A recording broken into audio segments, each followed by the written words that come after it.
So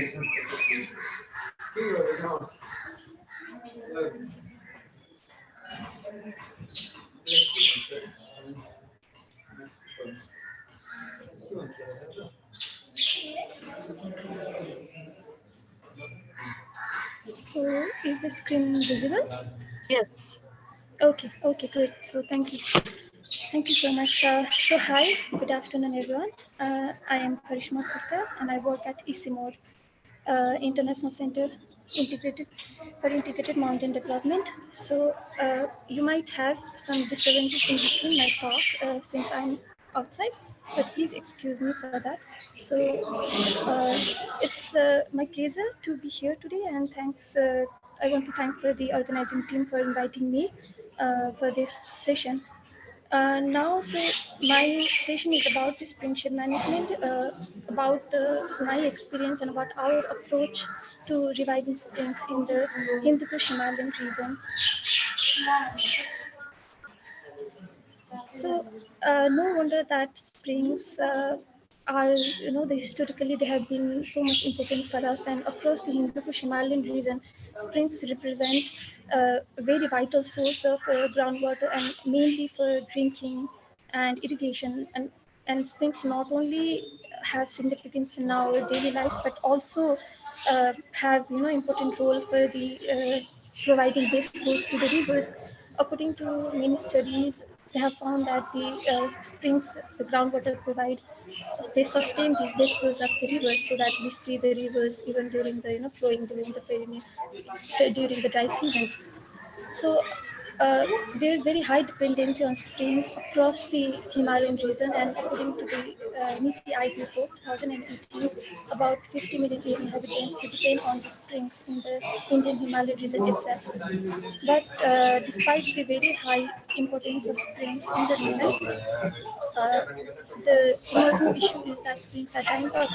And according to the same report, it says that nearly 50% of springs have already dried up or have reduced discharge in the Indian Himalayan region. So that is a very emerging issue that has come across the region in Nepal, in Bangladesh, and then in India. So in response to that, ICIMOD, along with partners, have developed a protocol, and the spring shed management has been implemented to revive the springs and for this spring shed management. Now, the first thing is, what is a spring shed? So how is it? Why did that spring shed term came into play when the spring revival approaches, the spring sources management and development was already going on?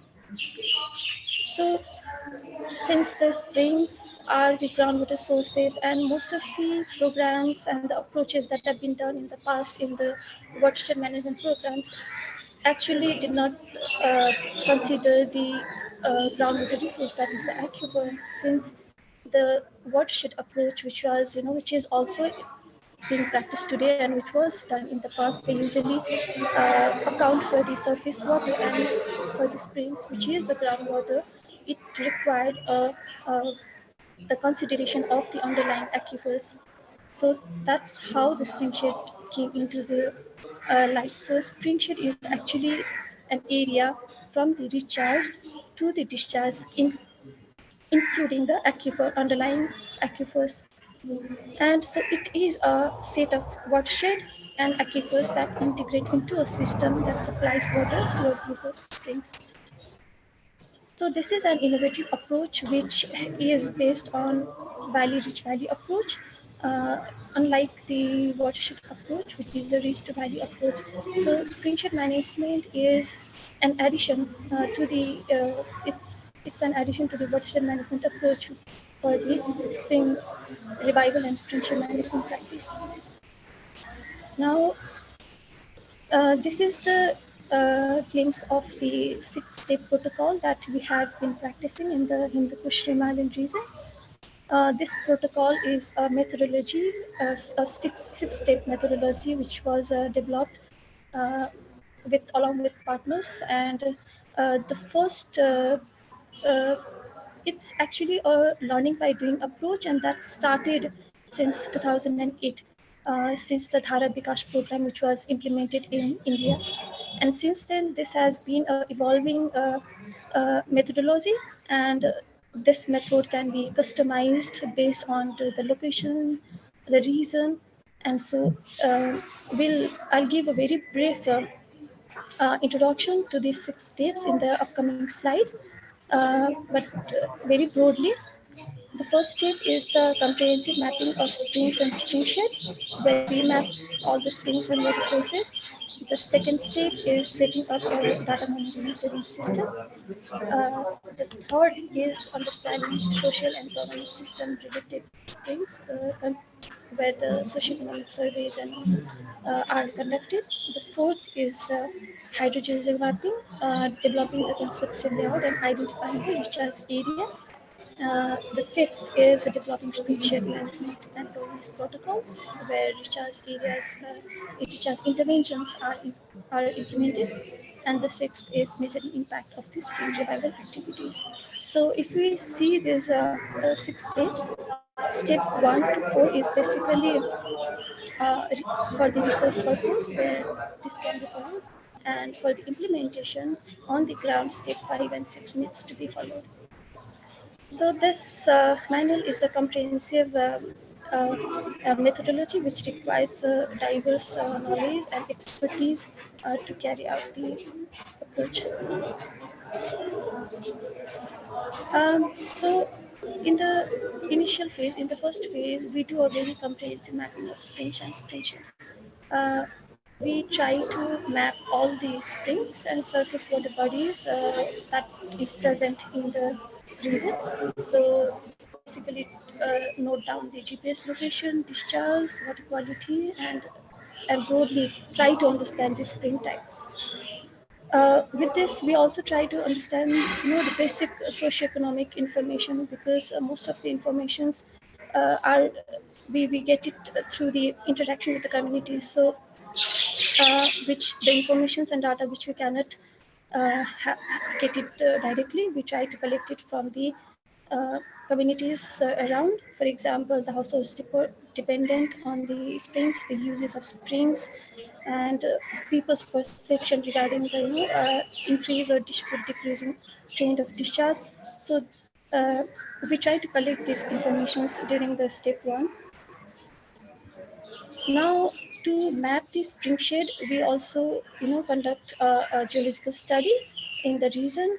A geological traverse is done, like the uh, geological traverse, which is usually done for the geological mapping.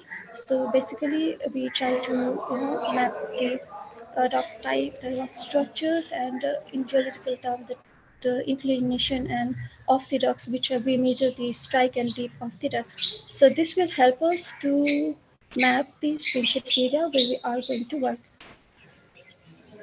And as you see in the slide, you can see the geological compass and hammer, which is basically used for the field study. This is a map from one of our study site, which is in Nepal. Here after the first step, we have tried to delineate the area and mapped the spring sources and along with the dried springs. So it was very sad to know that in almost 50% of the springs have already dried up or reduced discharge in the area. Moving ahead, the step 2 is setting up a data monitoring system. So this is after we have the inventory of all the springs and other surface water bodies, then we have to select some springs for monitoring. Now it is not possible to monitor all the springs. It is not possible to implement revive all the springs, but in that case we'll have to select the critical springs. And in this step 2, we try to select some critical springs for monitoring. And basically we measure the rainfall on a daily basis for the rain gauge is installed, and we measure the discharge and water quality of the spring. discharge and water quality are measured bi-monthly.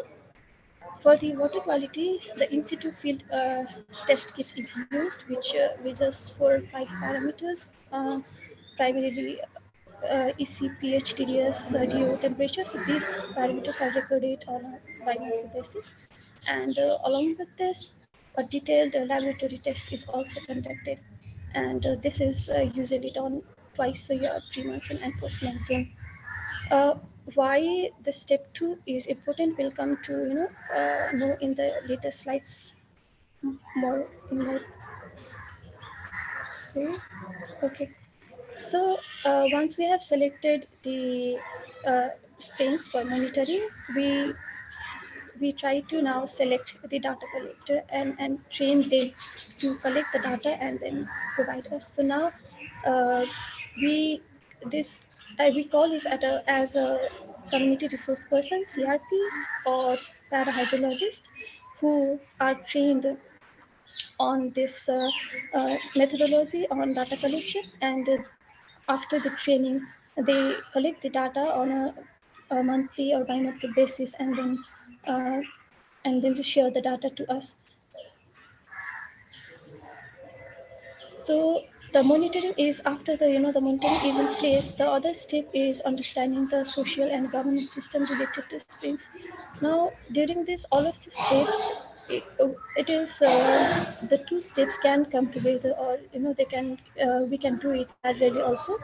So in this third step, we now collect the detailed information about the springs. Now, the springs which have been identified or as the critical springs, we collect the information on those springs in a more detailed form.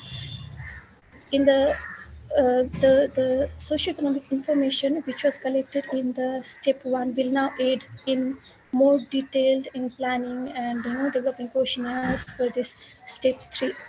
Now, what information are collected? We try to collect the household dependence on that particular spring. What is the water use pattern? For example, the spring may be piped or non-piped, and the uses or the purpose of springs uh, is also noted down, and the springs ethnicity of spring users, and also the perception of people on the water quantity and quality, whether they have what's their perception on the spring discharge, on the spring water quality.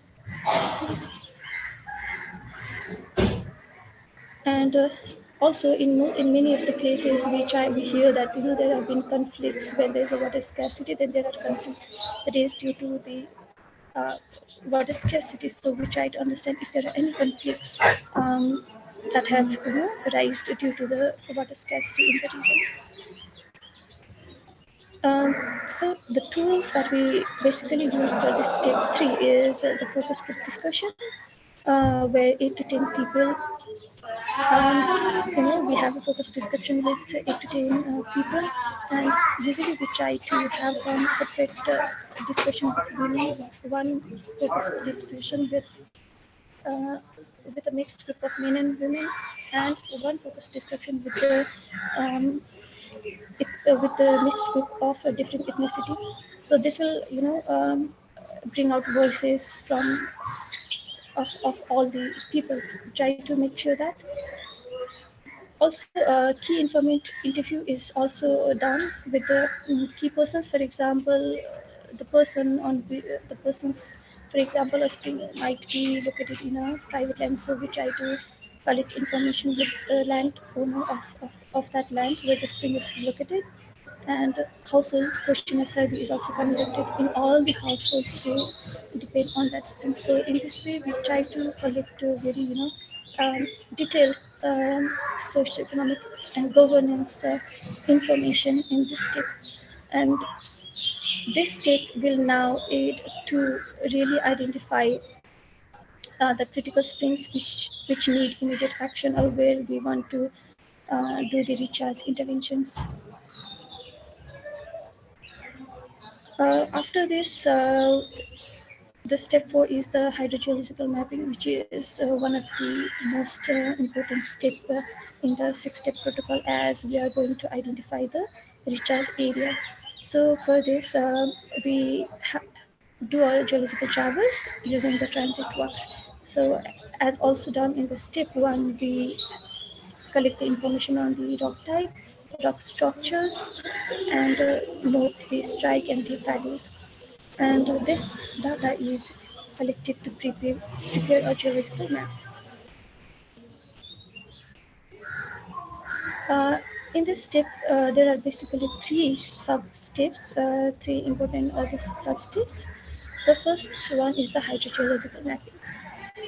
Uh, so after we have the geological map, after we have the geological data, we plot the geological data into the Google Earth image where we get this hydrogeological map, and we see the relation of this in respect to the surrounding geology. So this is viewed in 2D, and the geologic and the Google Earth image is used as a base for preparing this the hydrogeological map.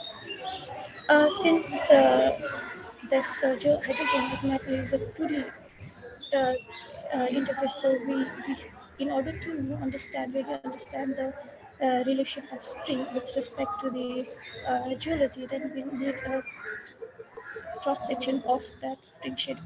So for that we create a conceptual hydrogeological layout. And for this we use a software named CoralDraw, which will enable us to prepare this kind of conceptual layouts, and will ultimately aid in identifying the recharge area of the spring. As you can see in this picture, in the first you have a 2D Google Earth image where different colors indicate the different rock types, and there is a spring over here, which is here as a named as a Tuba Steam Spring. So seeing this first image, we are not able to actually identify the recharge area of the spring. So for that, we really need to understand how is it underground, how the spring system is working. So for that, we have this second image, the conceptual layout, where we really try to understand the system and identify the recharge area. So, um, and then the third is the delineation of the recharge area. Once the recharge area is delineated, then we again come back to the Google Earth image to delineate the recharge area, as now the recharge interventions that has to be planned, and it is important to understand the dynamics and land factoring the ownership of the land. So for this, then one can delineate the recharge area in the Google Earth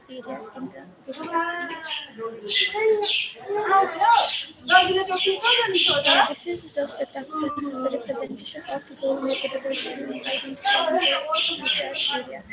So, as I explained earlier, we have an Excel sheet where we have all the geological data plotted here, which we can convert it to the Google Earth file format using the Output website. So this will allow us to check if all the data are in place, if we have any missing data. So this will help on that. And in Google Earth, we plot the geological data and create a geological map with the help of Google Earth, which is then digitized in the CorelDRAW software. The profile, elevation profiles, and other features are digitized, and a 3D conceptual hydrogeological layout is prepared. And finally, the output is we have a recharge area identified in the Google Earth, and also digitally given conceptual layout. So once the recharge area is identified, then we sit with the community and have interaction with the community to develop this pension and use governance protocols. Uh, the spring recharge area might fall in private or in non-public lands, and it is important to take community together in all decision making in all consultations. So in this step, we actually implement the recharge measures in the identified recharge zones. And the recharge measures could be structural, vegetative, economic, or managerial, or a combination of all three. Uh, which recharge measures. So this depends on the land use and land type and the of the area.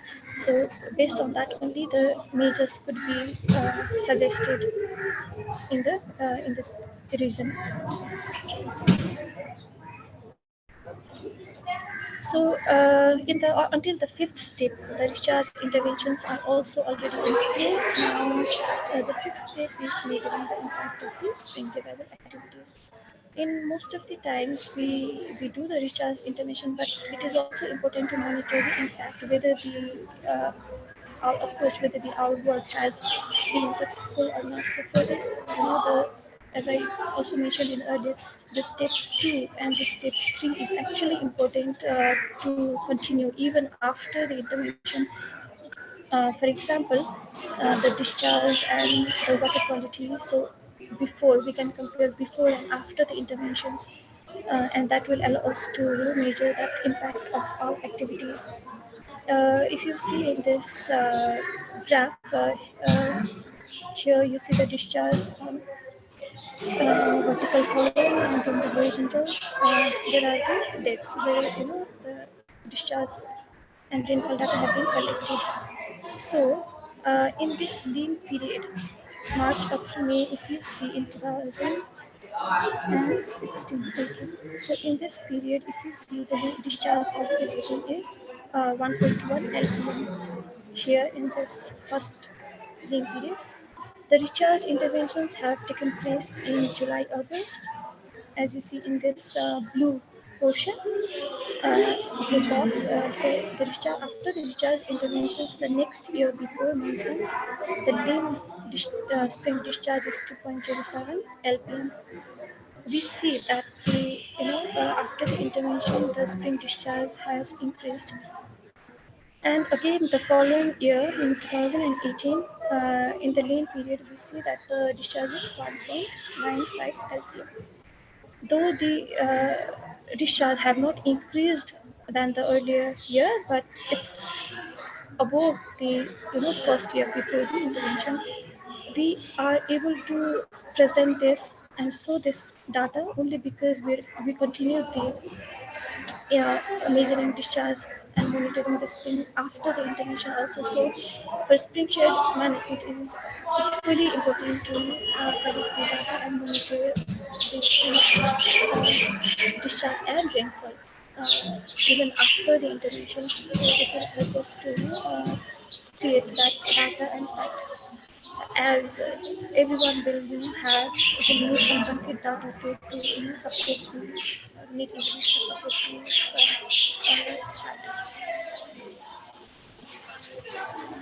So as also mentioned earlier, along with the quantitative data, that is spring discharge and quality, but we also try to measure the social impacts. For example, the data which we collected in step 3, understanding the social and governance system related to springs, we do the same, we follow the same socioeconomic survey even after the interventions, and we try to tally, we try to understand the before and after impacts.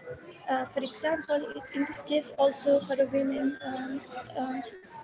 it might take 1 hour to go to the spring fetch water. The total time of fetching water would be 1 hour earlier, but maybe after the intervention the time might have been reduced because of discharge might have been increased, so the time might have been reduced. In order to understand the social impacts also, we monitor the spring after the intervention here. Um, so, from December, we have been implementing spiritual management in different parts of Nepal, India, and also we have participated in Bangladesh. Uh, and this has been in practice in a recent project in the Indian Himalayan region, also in the footsteps of the Indian Himalayan region. There are some key challenges that exist in this approach. The first is there is lack of science-based evidence for scaling. Those springs have been historically so much important for us, even culturally also. There's so much connection with the springs, um, and this. there is emerging issue of drying up springs, but we do not have, or we have actually lack of scientific data on springs. There is still a blind spot in the region in terms of data on springs. So that hinders a bit on on scaling up this pension management approach. And one of our recent project in India is the aim of the project is to build the science-based evidence base for this pension management. The other is, there is the lack of capacities of planners and practitioners. So, especially the in identifying the discharge area in the overall surveys, that's also, a key area which needs to be strengthened more for scaling up and this pension management. And also the springs perspective and pension management in missing in the schools and higher education curriculum, and which I think it's in the recent times quite integrated in some of the programs, but there's still more to actually do in terms of scaling up this pension management. I'd like to end with this. This is a very brief presentation of the six technologies which we have doing in the for spring divide and pension management and I would like to welcome if there are any questions so that we can have more interactions. Um, yes, are there any questions or concerns? Then I'm happy to answer.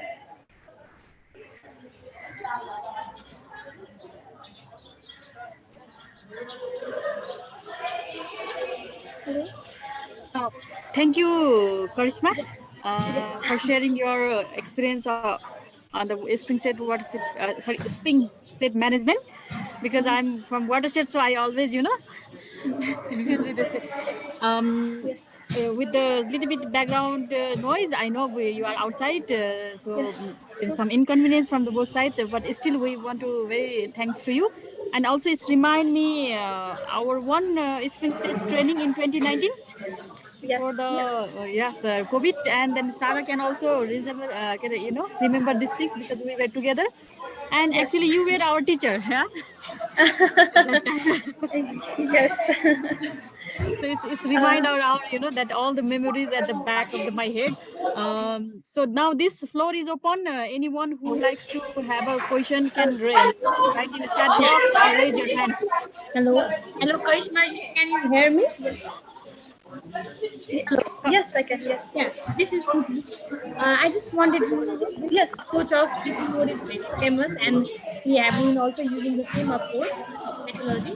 Mhm. It was great. Thank you so much for your presentation. Just I want to know that yeah, um, how do you propose? Is there any scientific basis to propose the activities? Like you have said that you have done construction of pole, regarding the spatial management. How do you propose that certain location or certain place there only the pole should be and another question is after the like after 2 3 years of our of the implementation activities, have the team have the easy mode gather information from people in the community that is there any evidence that the springs are dried or the flow of water is more effective? Is there any kind of such social information regarding the improvement of spring set management? And third question is, you mentioned something regarding social impact in your presentation. I did not get clearly about it. So can you please tell me regarding it? I'll write in the notes Okay. if it is not audible Yeah. to Yeah. in Okay. chat box. Yes. Yes. Thank you. Thank you, Kushal. Okay. So the first question was how do you identify the area of literature and what interventions to be done? Harishma, I think you'll have to be a little more loud. Okay. So sorry, I'm outside. So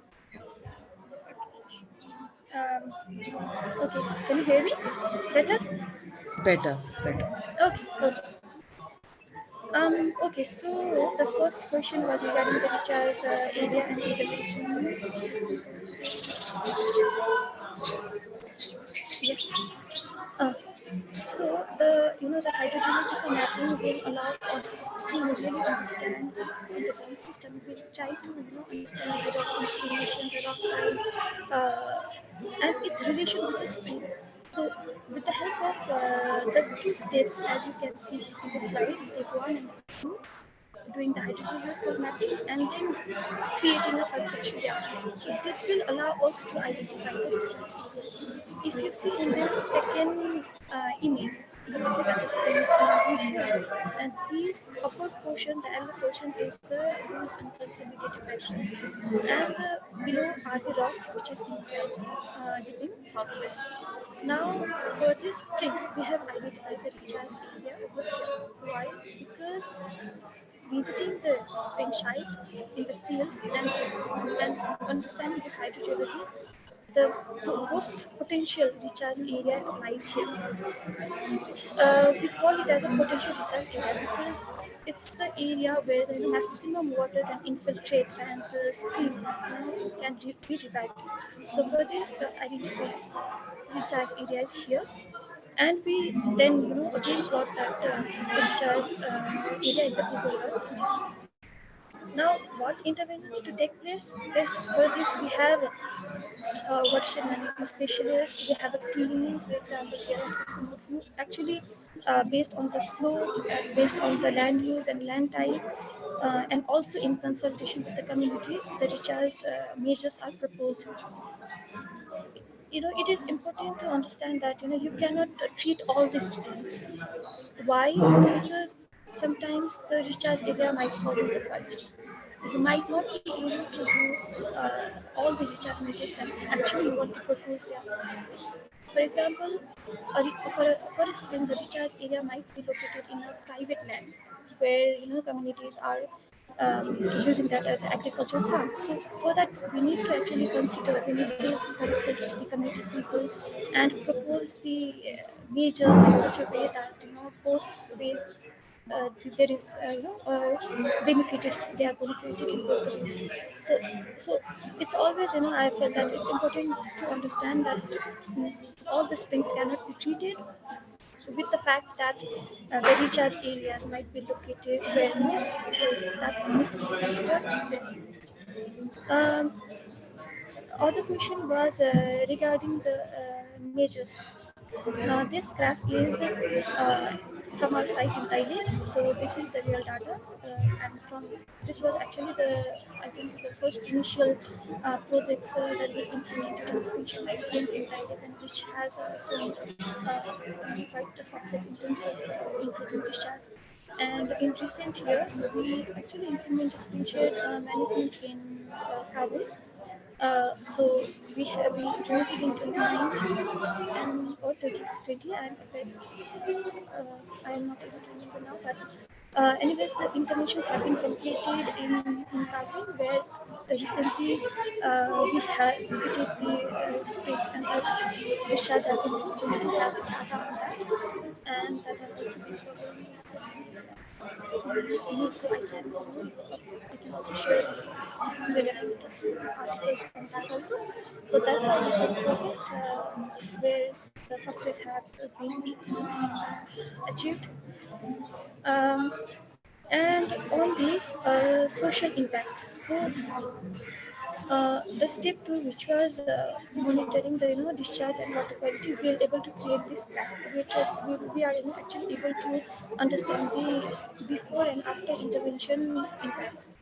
In the similar way, in the step three, we try to understand the social and governance aspects. Now, doing this before the intervention and doing this after the intervention, people's perception might be changed. Okay. And then the conflicts. We can see the impact. Conflicts. This can be measured. And for example, the excess of to the water, this can be achieved all to the can repeat the hydrogen the focus group discussions in the KIA surveys, surveys, and we try to repeat the same questionnaires that was conducted before the intervention, and we follow the same step even after the intervention, and we see the difference. We can see how the people respond, their access to water, their fetching time, has it reduced or not, and has the conflicts, if there are where before, has it reduced or not. So this will help to step 2 and 3 will help to measure the impact of our daily life activities. Um, I hope I was clear, and did it answer your queries? Thank you, Karishmaji. Okay, thank you. Okay. Anyone has any query, comments? You can just, there is maybe something in the chat box. Wait a minute. Okay.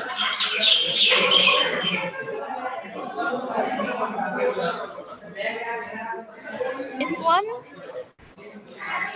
Karishma, how springs are they a part of any policy in Nepal or in any other parts of the world? I know it's for India. Springs have now come in as a part of water policy, but are they a part of policies in Nepal or any other SPH nations that you work with? Okay, so this for the India, there's also a recent Niti Aayog report in 2018 Hmm. where we also have contributed to that report, and with that there's some policy changing regarding this pension management, and now in the recent watershed mapping guideline also extension management included in India. But in Nepal, we're still struggling with that. We recently had one policy, prepared a policy driven last year, 2021, but not much have been included in the policy in Nepal.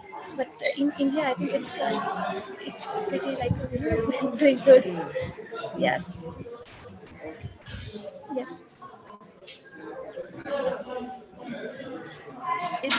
Any more? Uh, Uh, Hello. yes, Hilal. Actually, I have a question, but I can barely hear her. That's Mhm. why I'm sure she explained better how to convert the geological maps to hydrogeological maps. I want to know that which software it is used, and uh, is that only Google Earth, or how can I input the data of geological data such as deep strike, what we measure during the traversing of geological traversing. We can identify the fold axis, we can identify lithology, we can identify deep strike as well. So from that data, how can we digitize, and which software I can use to mapping hydrogeological mapping? That was my question, but I think she explained, but I couldn't hear that properly. Okay, yes, I got it. Thank you for this question. So, like in like how geologists prepare a geological map, like they use the topo sheets.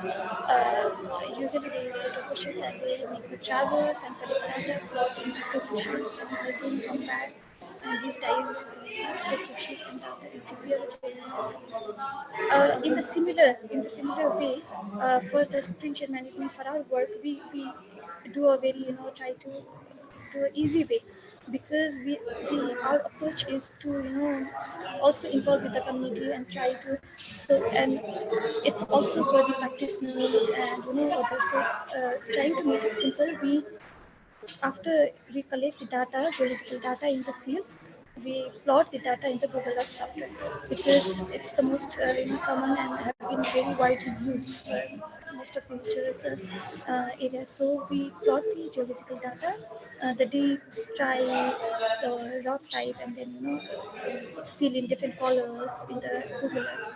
So that's done as a part of hydrogeological mapping. And the second software that we use is the Coral Draw. Now, Coral Draw is used just to bring that 3D view representation, because that will enable everyone even the community can understand okay, this is the recharge area with this spring, and so for this 3D view representation or better representation, and to also to identify the recharge area, we use the Google Draw software. And in place of that, we can use paint and other, unless that our what we want is like we achieve what we want. For we want a 3D conceptual layout. So if any other software can provide us a better representation of this 3D layout, we can use that. For Agnes, we have been using the Google Drive, and that will give a better picture of the spring and how the underground system is working, how where the rocks are defined, and these two steps, the hydrogeological mapping, going to the field, and then having a conceptual layout will actually help us in identifying the recharge area. It's actually a very there are many, it's complex, there are more details on this, and I would actually uh, I can share this link of the protocol. It's also available in the website, so this can this has a very comprehensive information on all of the steps, and also on the hydrogeological mapping. Uh, Thank you, Karishma. Any more? Actually, Hilal, will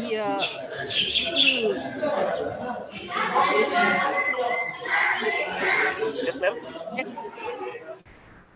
Okay. So there is a link for the detailed protocol of the spring set management. You can also find it in UFMOD's website uh, as well for the detailed description. Okay, thank you. Yeah. Any more others query comments? Seems like that there is no more.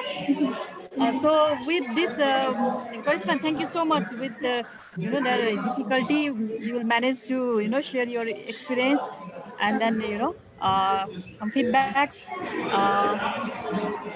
Yes, actually, I'd actually like to thank the organizing team, Institute of Forestry, and the Bangladesh University of Engineering and Technology. There is a lot of studies in India, and everyone for having a presence here. And apologies for some disturbances that have occurred since I'm outside, but I hope it was great. And uh, I'll try to share the link if if you have any questions, or you can please share in the chat, so I can also later provide some relevant materials if you have any queries, or if you want any links to that. Yes, thank you so much for having me. Thank you so much. Then okay. Now, thank you so much, Karishma, once again. Uh, Sudesna, Sarah Khushbu, we have now some more time is remaining. So the Musaf sir will join at the 3:15 Nepali time. So till then, maybe you can do some, that whatever assignment last time you haven't given, maybe some discussion What on was that the part. assignment yesterday? Yesterday's assignment was from the Fazia ma'am. So is that also supposed to be, is Fazia ma'am joining us? Yes, Rojiman will join at the end of the session, because yesterday we conveyed the message to her. First session will be the Karishma, second session will be from Musarraf sir, and third session when Sudesna you have, then at that time she will also join. Okay, then what we will do is, there are the 5 teams. Are how many groups were there in the past exercise? 4, 5, How 4, many, Kushbu? 4. 4. Four. Four teams. So one team can present in the first 15 minutes, and then we can have a 15-minute break, and then Musharraf sir can join when he takes up his class. So one team can go ahead and showcase their past. We can go through that. Oh, so the voluntary choose that which group wants to present. So whichever group has finished can Yeah. present.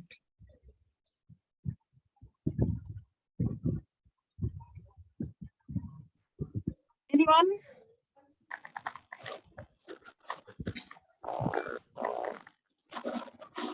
Oh, then means then Sudesna you have to pick up by yourself. Okay. I I think don't. group 3 can present because they're working very hard, through chat box also. I saw Okay. they might be prepared. I don't know. Whoever's prepared, don't worry about anything. We just want to It's like see. not an exam, yeah. It's not an exam. We just want to see if you've understood the concept and everything. Do not worry. Just Okay, be ma'am, we could present. sure. Go ahead. Okay.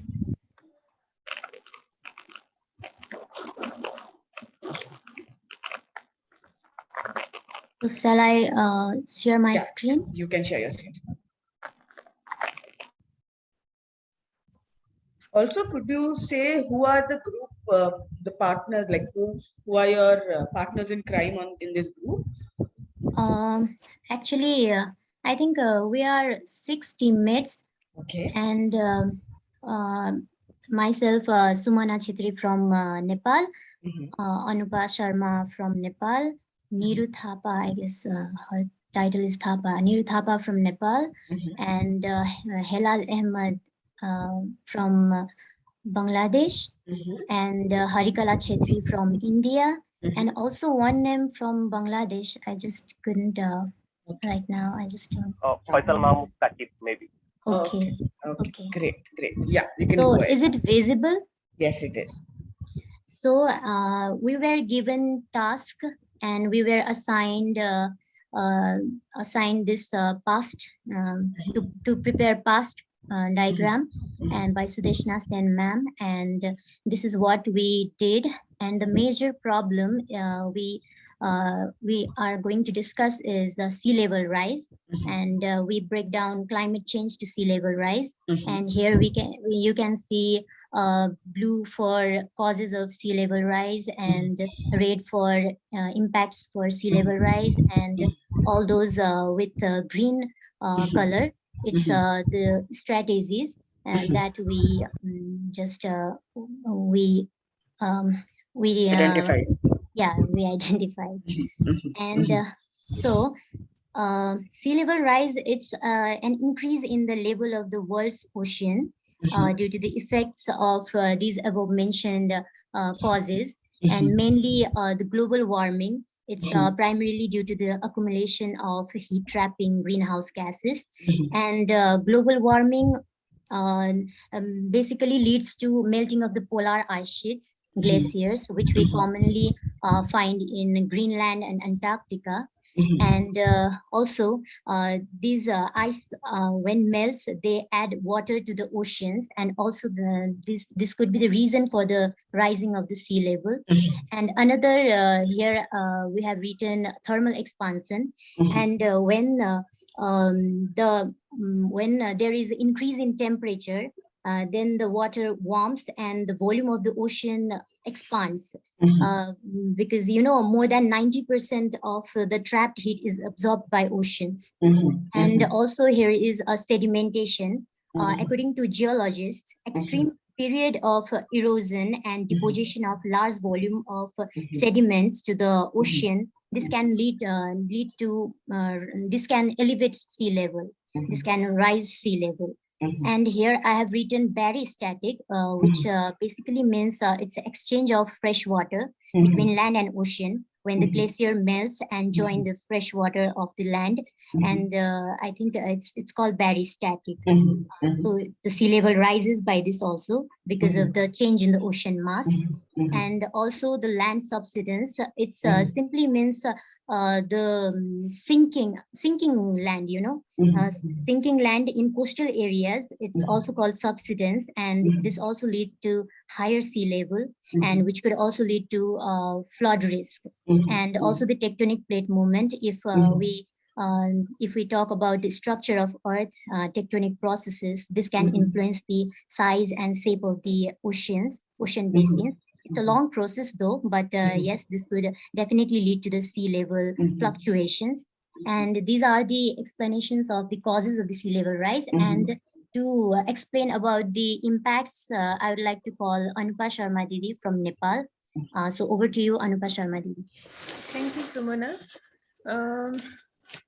There are several impacts of the sea level rise. So to describe, I would like at first I would like to describe about coastal erosion. As sea level rise, strong wave action carry away the rocks, soil, and sands along the coast, which also causes the difficulty for the survival of trees.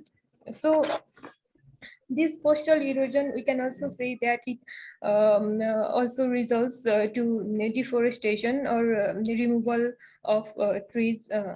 Also, similarly, another impact is storm surge height.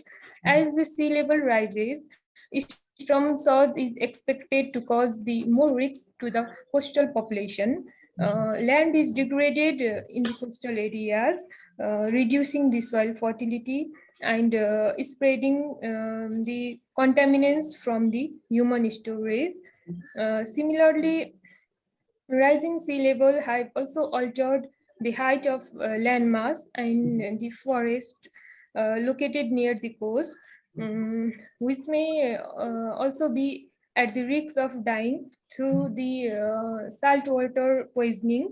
If invading seawater reduces the amount of fresh water that deciduous trees receive for sustenance. And another impact is infrastructure damage.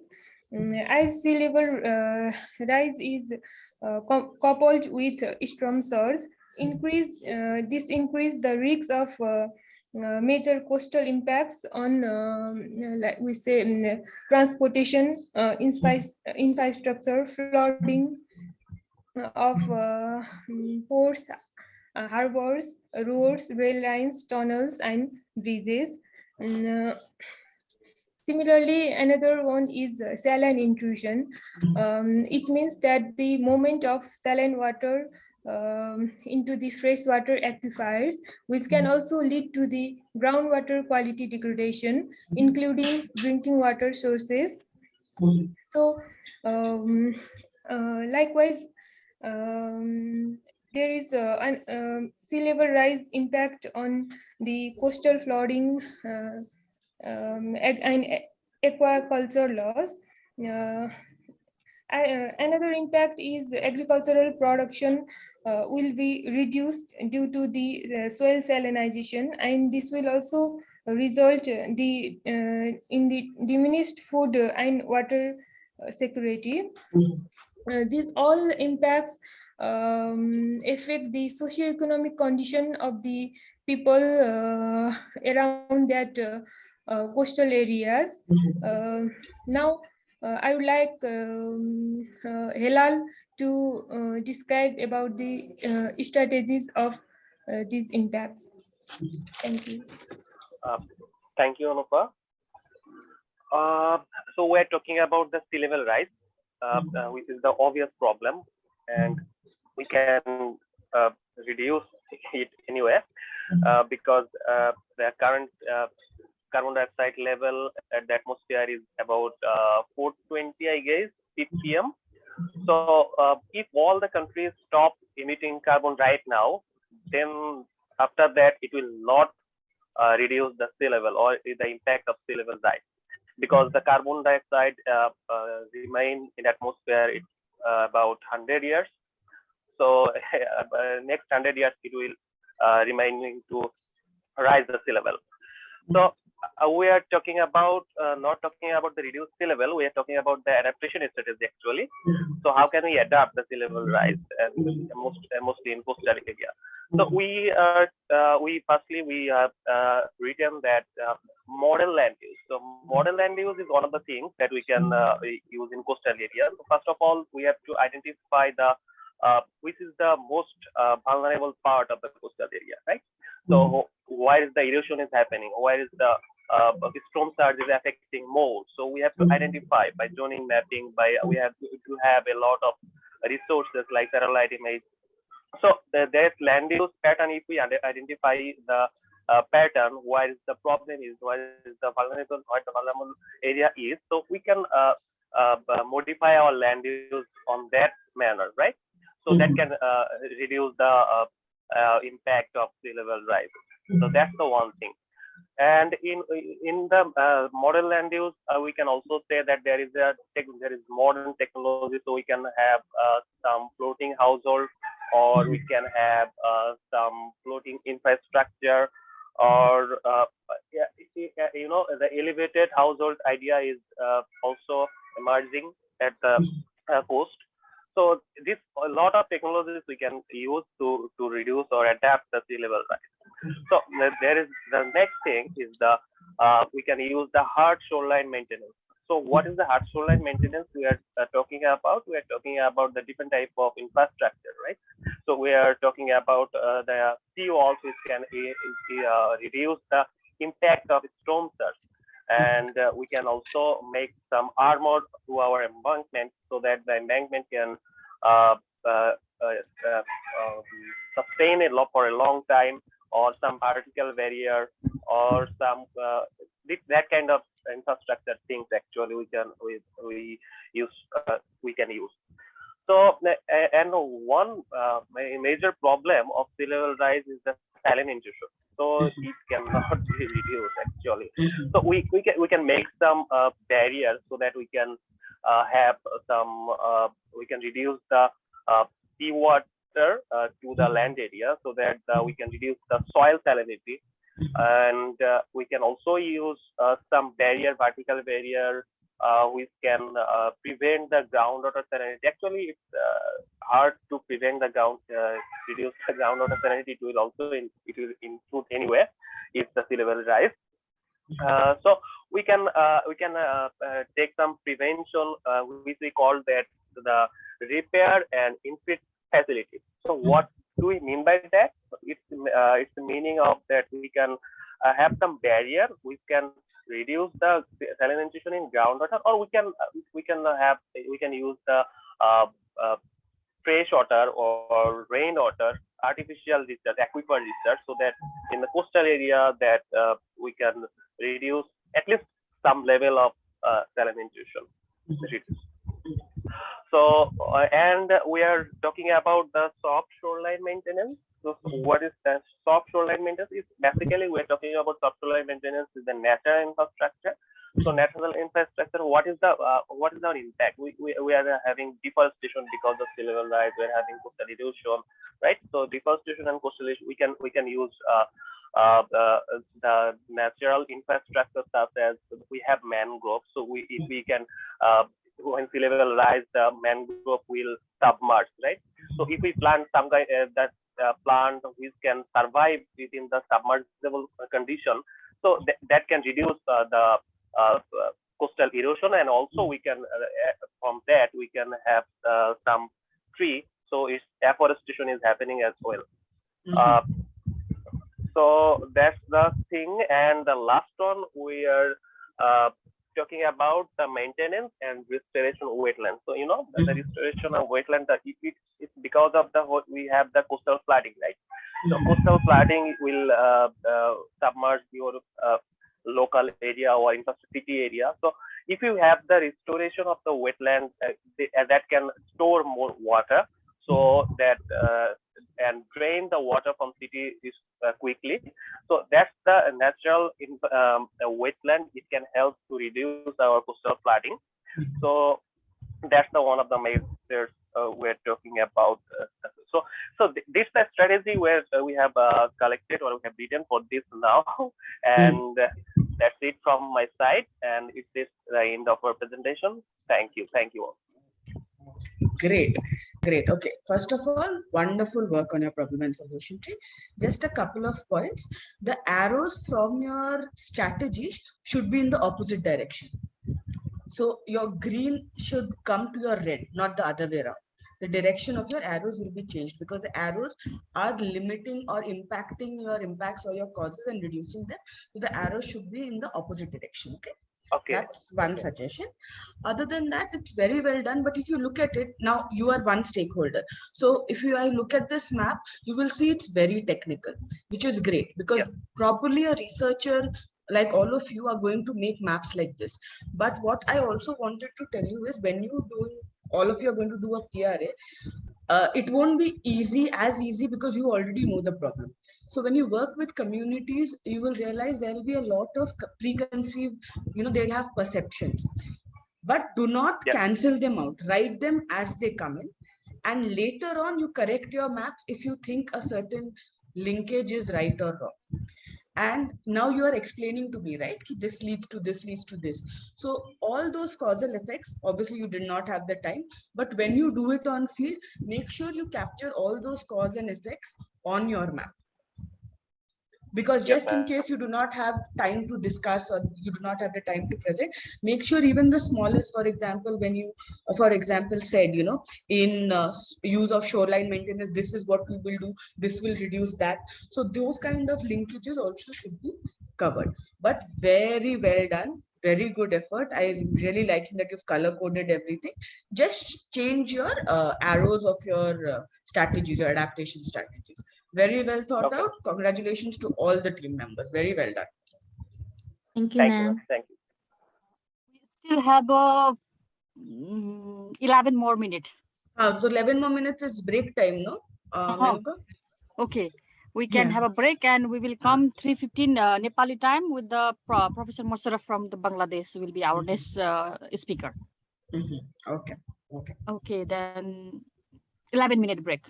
Okay. Everyone has a 10-minute break. Please come back after 10 minutes. We'll have a session on water quality.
Khushbu, can you pause the recording?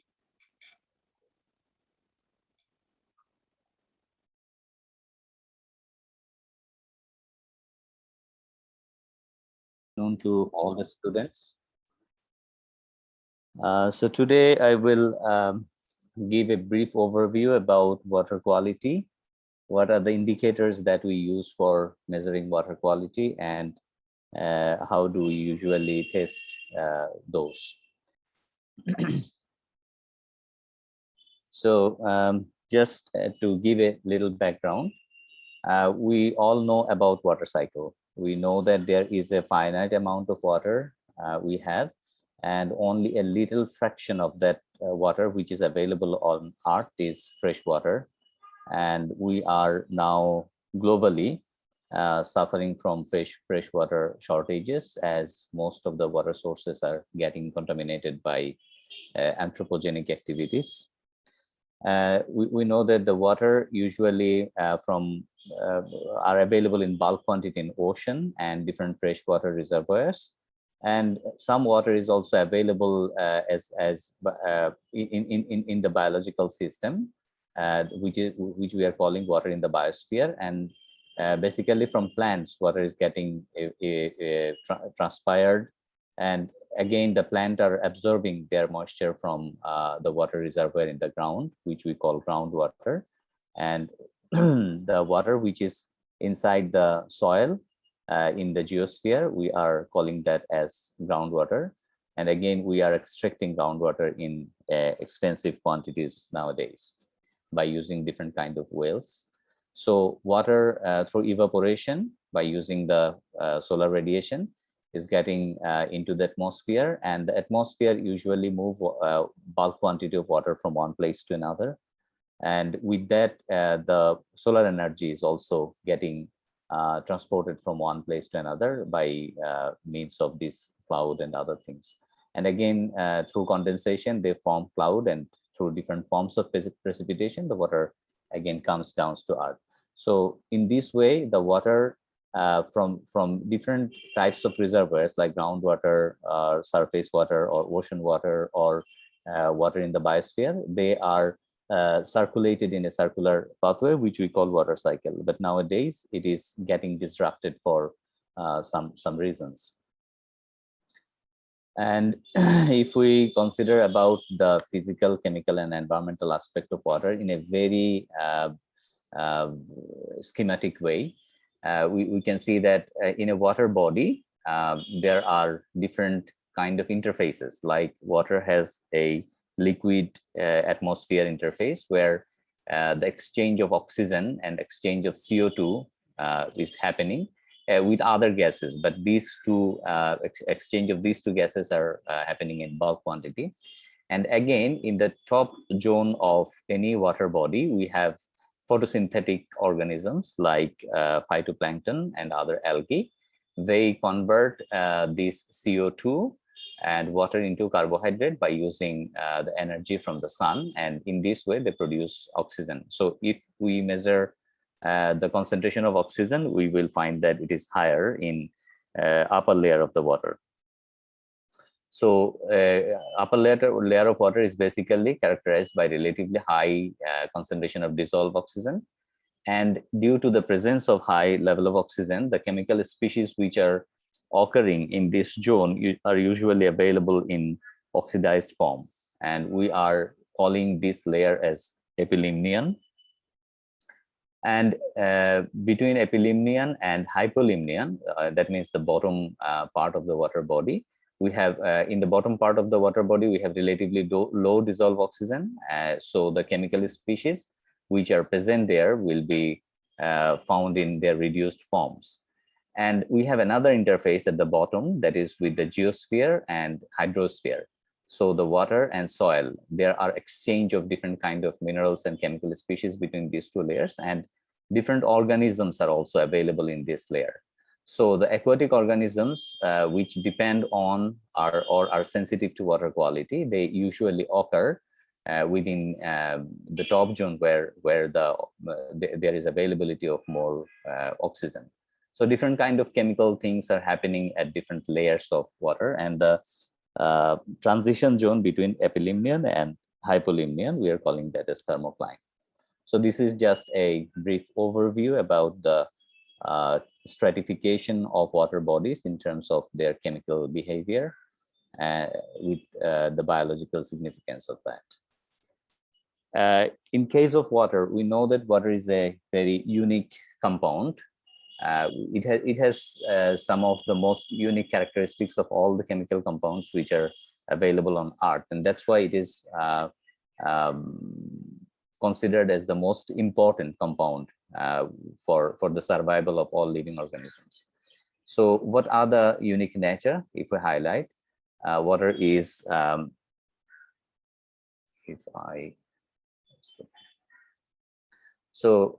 water is colorless, it is odorless, it is tasteless. There is no taste of pure water, and pure water shouldn't have any odor. If there is any odor, we will consider that there are some kind of adulteration present in that water. And water is available in all the three phases. I mean, if we look at the total quantity of water present in Earth, we will find that some of it is present as water vapor, some of it is present as ice in our polar region, or as ice cap in the mountainous regions, or in colder part of the world we have precipitation in the form of ice. So water is available in all the three phases on Earth, in ambient environment. And if we look at other characteristics of water, these are, it is an excellent solvent. It can, no other solvent is available there which can solve as many compounds as water can. And this is one property which is very essential for living organisms. But again, this nature also what make water susceptible to getting contaminated very easily with different kind of compounds which are naturally available or which we are making. And number two is water has high dielectric constant of any common liquid. So this high dielectric constant is the explaining factor of excellent solvent property of water. And number three is the water has high surface tension than any other liquid. And for this reason, you will find that many aquatic organisms, they can walk on the surface of the water. And this also is a controlling factor of different physiological phenomena in living organisms. And number four is it is transparent. I mean, it is colorless. That means it is transparent to visible and longer wavelength or ultraviolet light, which gives this property of colorlessness. And this colorless property also help water to allow penetration of light to a greater depth so that the photosynthetic organism can produce carbohydrate at a greater depth of water. And another property, excellent property of water is it shows maximum density as a liquid at 4 degrees centigrade. Usually whenever we reduce the temperature of any liquid, it becomes denser. So we naturally expect that water will have the highest density at 0 degrees centigrade, but it shows the maximum density at 4 degrees centigrade. And this is the reason whenever the temperature gets reduced and ice started to form, the ice usually form on top of the liquid water because the liquid water has higher density than ice. So ice usually don't submerge. And number 6 is it has high heat of evaporation than any other material. I mean, if we want to evaporate water, then we have to consume a lot of heat. So it determines the transfer of heat. I mean, as I have said earlier, the thermal budget that we are getting from the sun, that heat energy is getting distributed all over the world by means of water vapor, and this high heat of evaporation is one of the factors that help in that phenomena. And number 7 is water has high latent heat of fusion than any other liquid except ammonia, which means that whenever we want to converting water from liquid phase to solid phase require the removal of a huge amount of energy, and vice versa. That means if we want to fuse the ice, then we have to supply a huge amount of energy. I mean, if the latent heat of fusion was lower, then we would have suffered a more severe global warming related issues. So that is one kind of cushion which is maintaining a stable ecosystem on Earth. And the last criteria that I want to highlight is higher heat capacity than any other liquid. I mean, if we want to increase the temperature of water by 1 degree centigrade, we need to supply 4,200 joules of heat. So that's a huge amount. I mean, if we want to warm water, then it consumes a huge amount of heat. It means that water has a very good stabilizing capacity. So whenever the ambient temperature is increasing, the water body will not be much sensitive to the changes in ambient temperature because it requires a huge amount of energy to change its temperature. So that is one stabilizing factor that again help the biological system or entire ecosystem of Earth.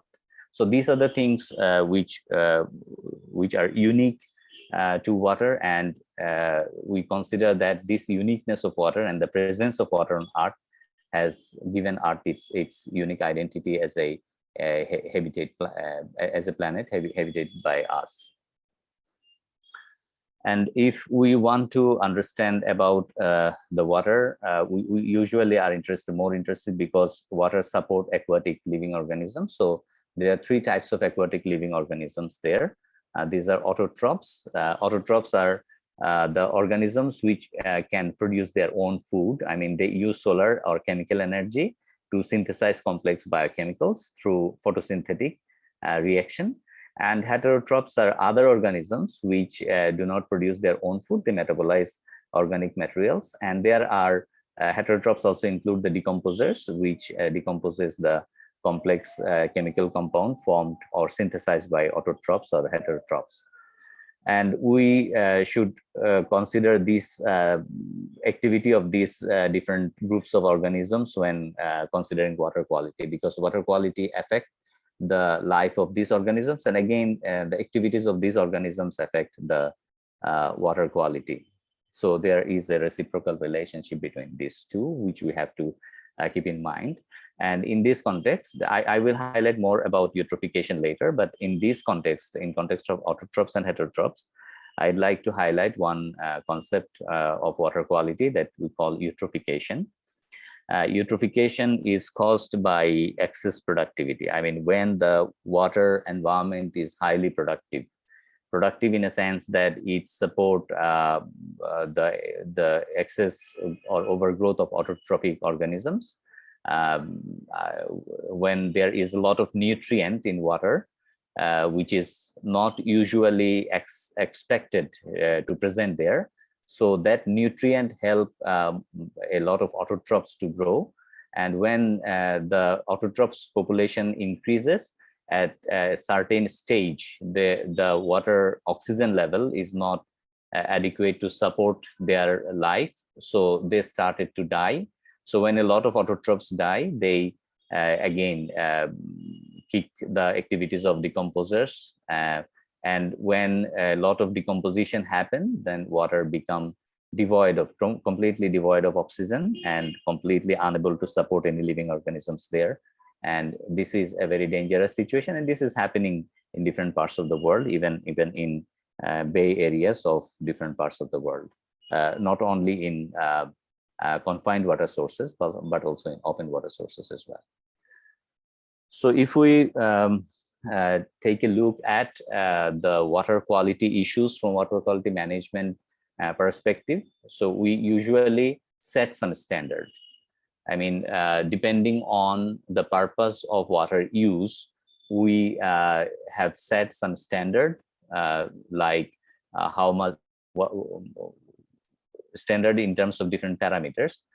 So it usually these are usually defined through research, and different countries have their own standard, and there are variation between countries in terms of the standards that they follow.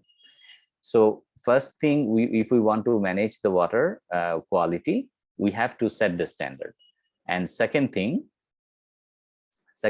is we have to take action based on those standards. I mean, when we measure the water quality and compare the water quality with the standard that we have fixed, we can find out whether the water quality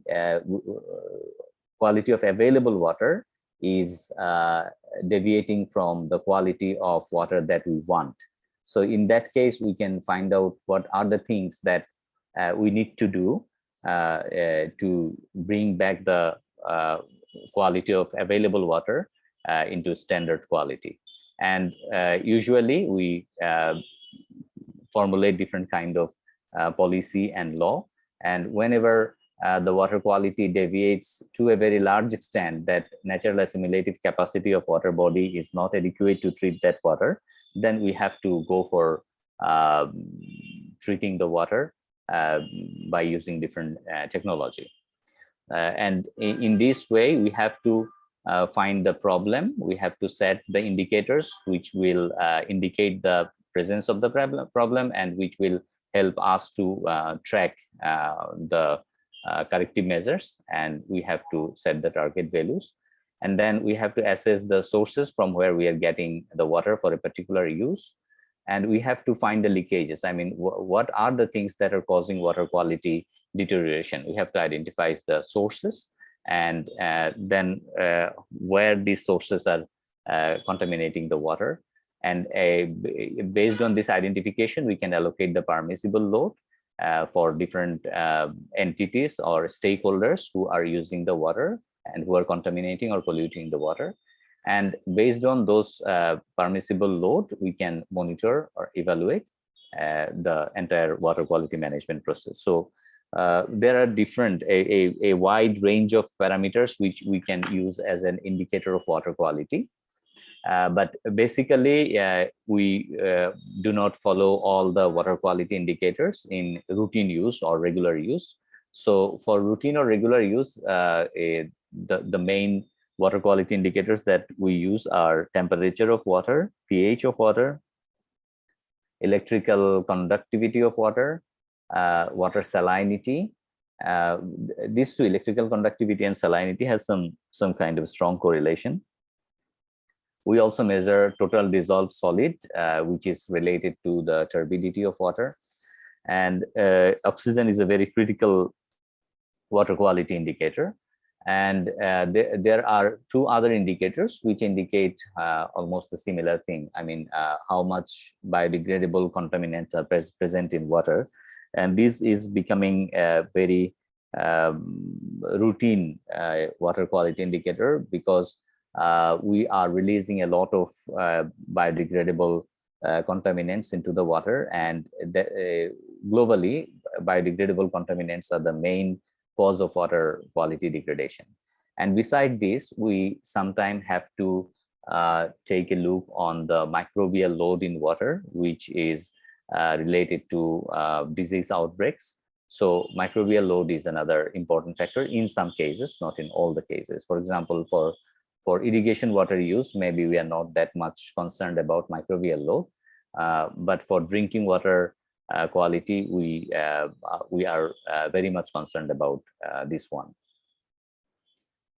And as I have said, that different kind of water use have different kind of water quality parameters or indicators. For example, if we look at the public water supply, we are concerned about turbidity, what are the solid material which are dissolved in water or suspended in water, inorganic or organic compounds present in water which can pose any public health concern, and the microbial load. These are the indicators of concern for public water supply. And if we consider water for contact recreation, I mean the water where people will swim, but they will not drink it. So there we are concerned about turbidity, the microbial load, presence of toxic substances or allergic substances. If we are concerned about fish propagation or wildlife, we are concerned about dissolved oxygen, organic presence of different kind of organic compounds, basically which are toxic for living organisms in some way. For industrial water supply, we are more concerned about suspended and dissolved constituents. We are not concerned about dissolved oxygen there, because dissolved oxygen is not a requirement for most of the industrial water supply, but there may be some special cases. For agricultural water supply, we are concerned about TDS, sodium, and other minerals which are either nutrients or detrimental to the agricultural crops. So these are some of the uses of water, and the main point that we remember that depending on the intended use of water, the quality indicator that we are concerned with also varies. So now I'd like to go one by one, which I have listed above, the water quality indicators. What are the main aspects of them and how do we measure them? So temperature is a measure of kinetic energy, and in the water quality, in the special properties of water, I had mentioned that water has very unique thermal properties. So temperature is a very unique indicator for water quality. So changes in temperature make aquatic life susceptible to different kind of diseases. And if temperature reaches extreme level, many aquatic organisms can no more live in that water body. So low temperature, I mean, below 32°F, many fishes cannot tolerate the temperature. And again, above 97°F, it's high for most of the aquatic living organisms. So 32 to 97 Fahrenheit is the optimal range of water for living organisms. But for different kind of other uses, we will find the variation to this. So why this temperature changes? So the I mean that where the temperature, where the water is coming from, what is the time of the year, what is the suspended sediment load in the water, I mean what are the contaminants present in water, what is the depth of water, and is there any presence of shoreline vegetation. So these are some of the factors which causes changes in water temperature. So usually we use a thermometer, contact thermometer, or a infrared thermometer, contactless infrared thermometer for measuring the water temperature.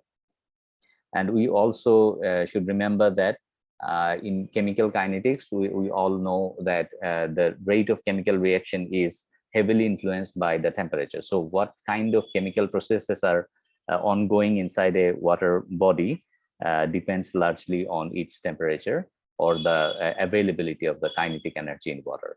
And we also know that due to increased industrial activities, we are releasing a lot of hot water into the aquatic systems, which is causing thermal pollution, or which is changing this optimal temperature regime in water bodies. Now, if we come to pH, we all know that pH is the measure of the hydrogen ion concentration in water, which we usually mark as acidity or alkalinity. And we all know about this scale. 0 to 7 is acidic, 7 is neutral, 7 to 14 pH is basic. And usually we know that water is an excellent solvent. So whenever water is flowing through water cycle, it comes in contact with different chemical substances and dissolve them. And due to this dissolution, the pH of water varies. So this is we call as natural condition. And again, we are dumping a lot of wastes into the water. For example, if we dump the battery waste into the water, then as battery contains acid, the water will become acidic. And we also know that from agricultural farms, we are now using a lot of different synthesized chemical compounds as nutrients or pesticides, or we are using lime kind of stuffs for preparing our land. So these things also changes the water pH. And we also remember that pH scale is a logarithmic scale, which means that if there is a change of pH by 2 units, in reality, it will indicate 100 times change in hydrogen ion concentration. So we have to keep this in mind, that this is a logarithmic scale. And we also have to remember that the aquatic organisms are very sensitive to pH. There are different ways to measure pH. Usually, we have benchtop pH meter or portable pH meter. Or if we have nothing like this, we can use traditional litmus paper for measuring pH of water. This will be a relatively crude measurement. If we want fine measurement, we have to use some kind of pH meter. And if we just look at the pH of different things, battery acid is very high acidic, as indicated by its pH of 1. Acid rain has pH between 1 to 5. Lemon juice has pH of 2. So there are some acidic substances which has pH in the lower side, and there are some basic compounds like ammonia or milk of magnesia or baking soda or seawater. These are alkaline in nature. Milk is slightly acidic, and normal precipitation is slightly acidic. So these are the things that we should just keep in mind, that different liquid which are available around us are either more or either neutral or acidic or basic, and depending on their contact with water, water pH will also change. Now, if we talk about the turbidity, turbidity is a measure of clarity of water, and in another sense, it indicates how much solid substances, undissolved solid substances, or dissolved substances are present in water. Usually, suspended solid are turbidity is an indirect measure of suspended solid. So it is, we usually measure it by using nephelometric turbidity unit, and there this qualitative scale looks like this, that this has 10 turbidity and this one has 250 turbidity on the lower side. So this is highly turbid and this is relatively clear. And if we talk about the turbidity level, ideal turbidity level is 1 nephelometric turbidity unit, and we can accept as high as 5 NTU. But if it crosses 5 NTU, we consider the water to be highly turbid, and for some specific uses, this will require treatment to bring down the turbidity. So we use this such a disk for measuring turbidity. So if we dip this kind of disk into the water, depending on the turbidity level, the visibility will change. So this is kind of a qualitative measure of how deep can we see through water depending on its turbidity. And we know that water flows over the surface after the precipitation, and it gathers different kind of it dissolves some of the mineral material it come across, and it suspends some other, and depending on the amount of dissolved or suspended materials, the turbidity changes. And naturally we can find out the factors causing high turbidity. So if the urban runoff, the water from urban environment, the precipitation water, when it is going out of the urban environment, it contains turbidity. And whenever we have waste discharge into water bodies, it will have high turbidities. And if there are high erosion in areas where the precipitation is happening, then it will lead to high turbidity. For example, if we go to the streams and springs in Chittagong Hill Trek nowadays, we will find the water more turbid than say 20-50 years ago. Because of deforestation, the soil become barren, and the erosion become more prominent, and most of the canals, rivers, or streams are getting turbid water from upstream. And again, if there is a turbulence of water by rainfall or by some other disturbances, then the sediments which are settled at the bottom of the water bodies get resuspended and water become turbid.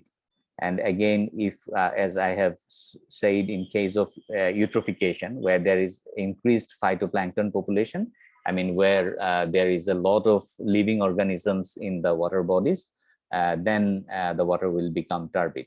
And again, algal bloom, for some reason, if there is excessive algal growth, that will also cause turbidity.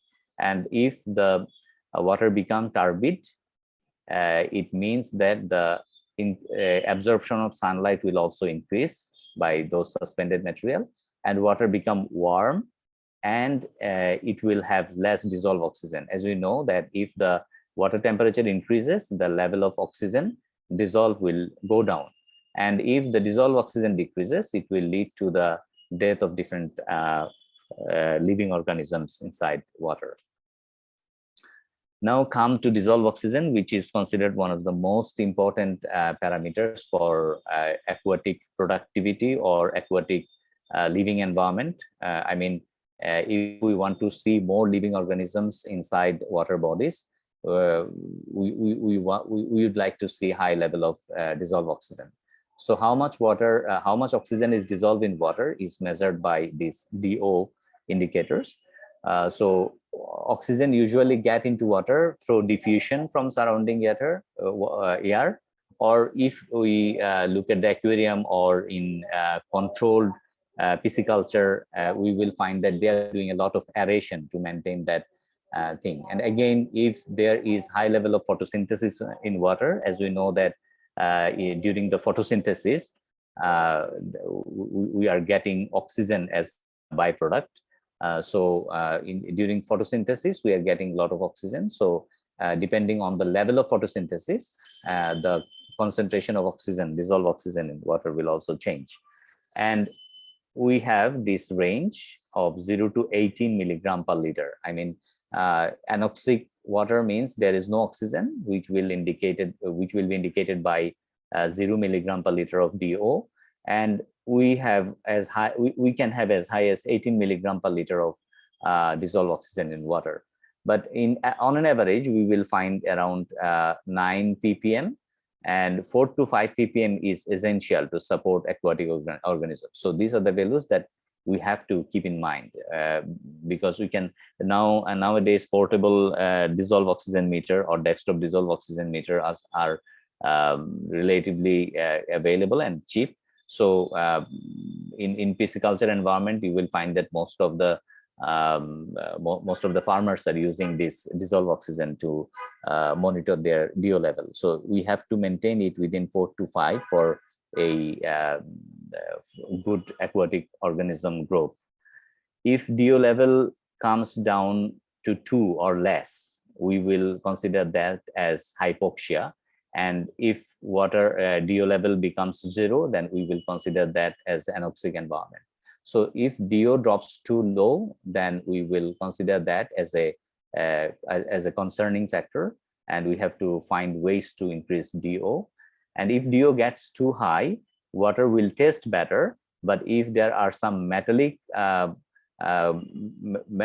things which are available in water body, they will become corroded, and some of the metal minerals will get mixed up with water. So very high DO is also not good for different structures.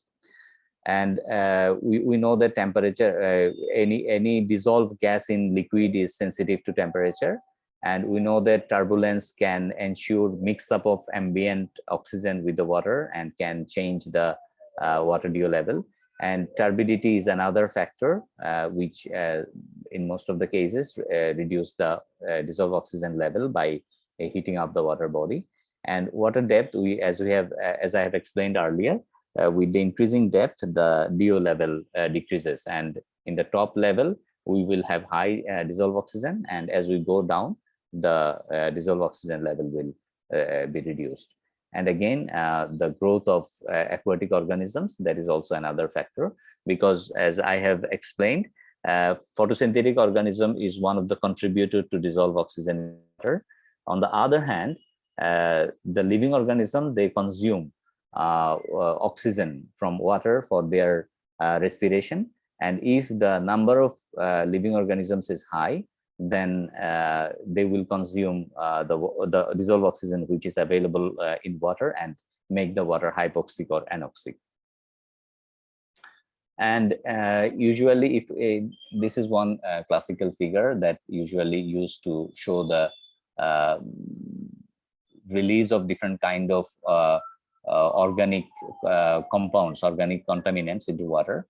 So whenever any organic contaminant is added to water, the DO level goes down, and it follows a curve like this. And it will take some time to retain a longer time to come back to a normal situation. And again, when we add some organic substances in water or organic contaminant in water, the biological oxygen demand. That means the amount of oxygen required by living organisms to decompose that organic compound will go up, and after some time, as the compound breaks down, it will again come down. So this oxygen, which is dissolved in water, is basically consumed by the living organisms to process the compound that we add. So again, if we find that the carbonaceous deoxygenation in certain places, if any compound is released here, then the oxygen demand at a distance from this will go up, and the DO will go down. And again, as we move forward, the DO will again come back to normal after certain distance. Now, if you look at the electrical conductivity, it is, as I said earlier, it is indirect measure of salinity. If the electric EC value of water is higher, it will mean that the water is better electrical conductor, and it will indicate the presence of more ionic species in water, like the presence of dissolved salt in water. And we usually measure by using electrical conductivity meter in micromoles per centimeter or microsiemens per centimeter unit. And if we talk about the salinity, we know that in seawater we have different kinds of salts, like sodium salt, potassium salt, and calcium magnesium salt. Sodium chloride is the highest amount. And if we look at the dissolved salt content in fresh water, it should be less than 10,000 milligram per liter. In saline water, in brackish water, it can be 1,000 to 3,000. In seawater, it can reach up to 35,000 milligram per liter. So we can easily understand that depending on the amount of different kind of salts dissolved in water, the salinity increases, and with the increased salinity, the electrical conductivity increases. So if we don't have a direct measure of salinity, by using electrical conductivity as a proxy, we can measure the salinity of water. And we are concerned about this salinity increase because of sea level rise or global warming related phenomena. And we are seeing in coastal areas of all the countries around the world, there are some changes in salinity regimes. For example, in Sundarban mangrove, we are seeing many different phenomena, and we are seeing some phenomena which are not being explained easily why those are happening. And some of the hypotheses are that the changing salinity regime is the responsible factor for that. And on the other hand, we collect a lot of salt from seawater, and that is a big industry and globally. Now, if we come to bioindicators, we know that different kind of macroinvertebrates are present in water, and these are very sensitive to water quality. So we can use these macroinvertebrates as a indicator of water quality. For example, mollusk or small crustaceans and some insect. But usually mollusk and small crustaceans are used by researcher as a very crude water quality indicators. If we don't have any instrumentation to measure by seeing the presence or absence and behavior of these organisms, we can have a idea about the pH, temperature, dissolved oxygen, presence of pollutants, or presence of nitrate in water. So if the water is healthy, if the water quality is very good, there are higher variety of these living organisms. And if the water quality is bad, that means the water source is poor, then we will have lower variety of these bioindicators. And lastly, among the water quality indicators, we are concerned about the coliform bacteria. We know that our settlements, human settlements, are increasing all over the world, and the wastes that are released from the toilets of these metropolitan areas in large quantities, those are finding their way to different kind of water bodies and contaminating them, mostly with E. coli bacteria. And if coliform bacteria is present in water, then consumption of that water will lead to different waterborne diseases. So coliform is an indicator species for sure. And the presence of coliform indicates the presence of raw sewage, untreated sewage.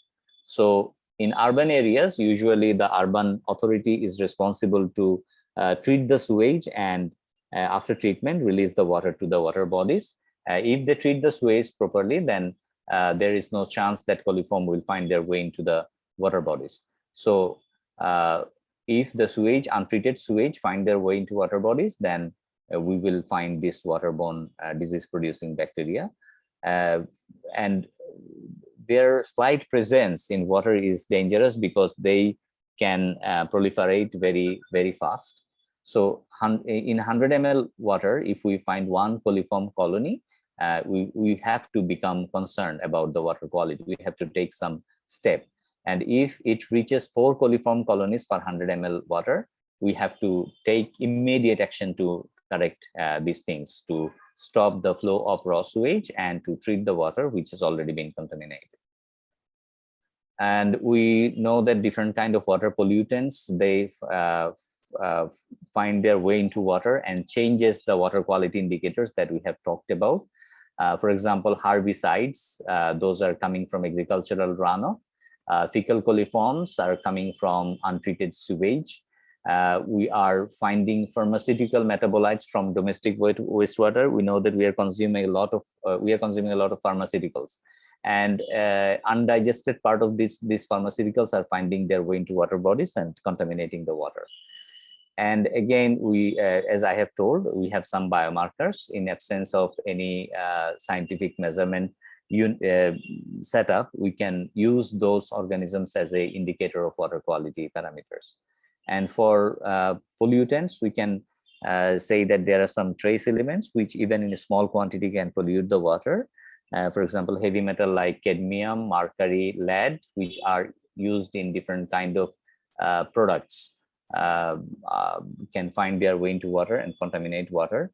And we have some global story about water contamination and their consequences regarding these compounds. And there are some metalloids. For example, arsenic is a metalloid, and in Bangladesh we have very high level of arsenic contamination in water, though it has not been, it is now not in active discussion, but the contamination is there. So maybe 20 to 30 years ago, there were increased interest in this. And right now, maybe due to the unavailability of funding, a lot of research is not taking place to measure the concentration of arsenic in groundwater and its consequences. Selenium and antimony are two other metalloids which can also become harmful, but not as harmful as arsenic. And we know that we are increasingly using pesticide to increase our crop productivity, and there are some natural pesticide. For example, if I talk about this nicotine, in Chittagong Hill Tract area, all the rivers have, those are coming out from Chittagong Hill Tract area, have this high level of tobacco cultivation in their valleys. And when tobacco crop is harvested, their the bottom part of the tree or the leaf are only harvested, and other part of the tree are remained in the ground, and those decomposes, and nicotine and other metabolites find their way into water. So these are some concerns that we have to keep in mind.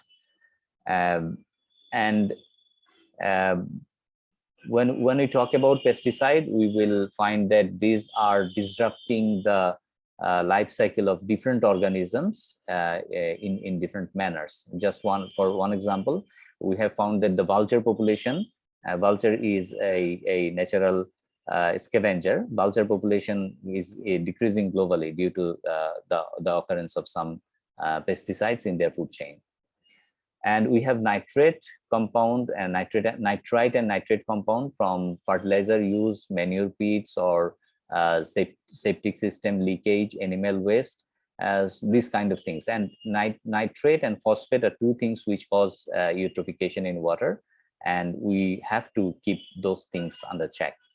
So as I have mentioned, phosphate is another nutrient element which is coming to water from soil or rock, or from wastewater treatment, or from fertilizer runoff, or from failing septic system, or from increased dairy or poultry farming, disturbed land areas. So there are many factors which are releasing a lot of phosphate into the water sources, and this phosphate accelerated plant growth, and which leads to lower dissolved oxygen, and leads to a barren aquatic environment devoid of aquatic organisms, as I have mentioned eutrophication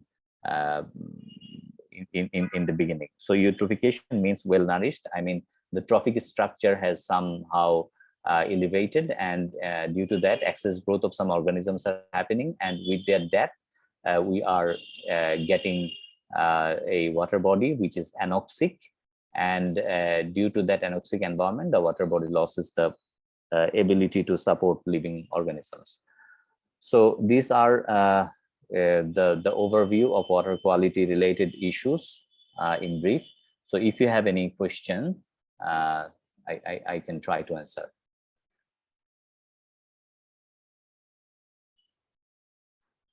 So do you have any question from anyone? If you have any question or comments, you can write in a chat box or raise your hand.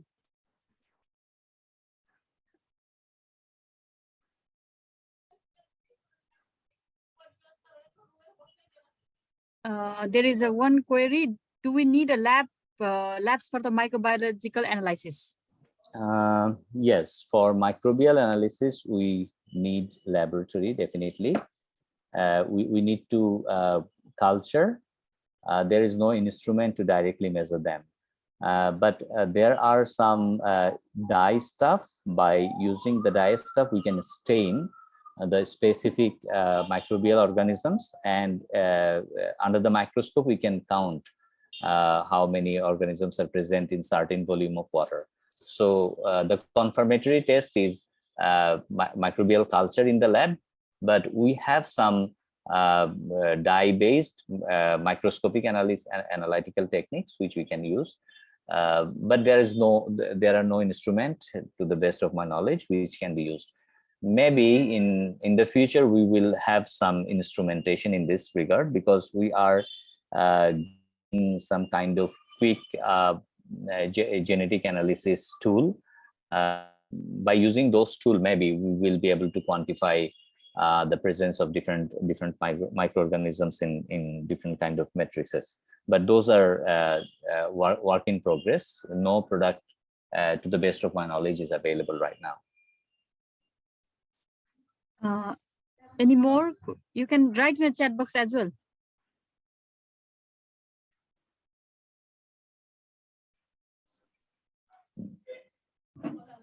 Any queries?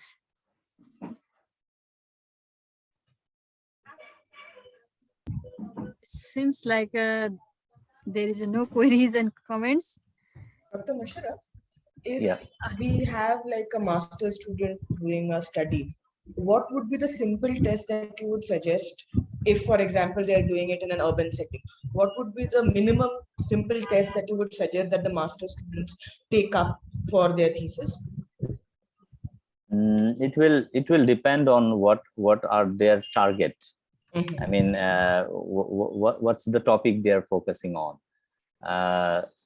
If right now there are some multi-parameter probes available for water quality measurement with different level of accuracy, definitely.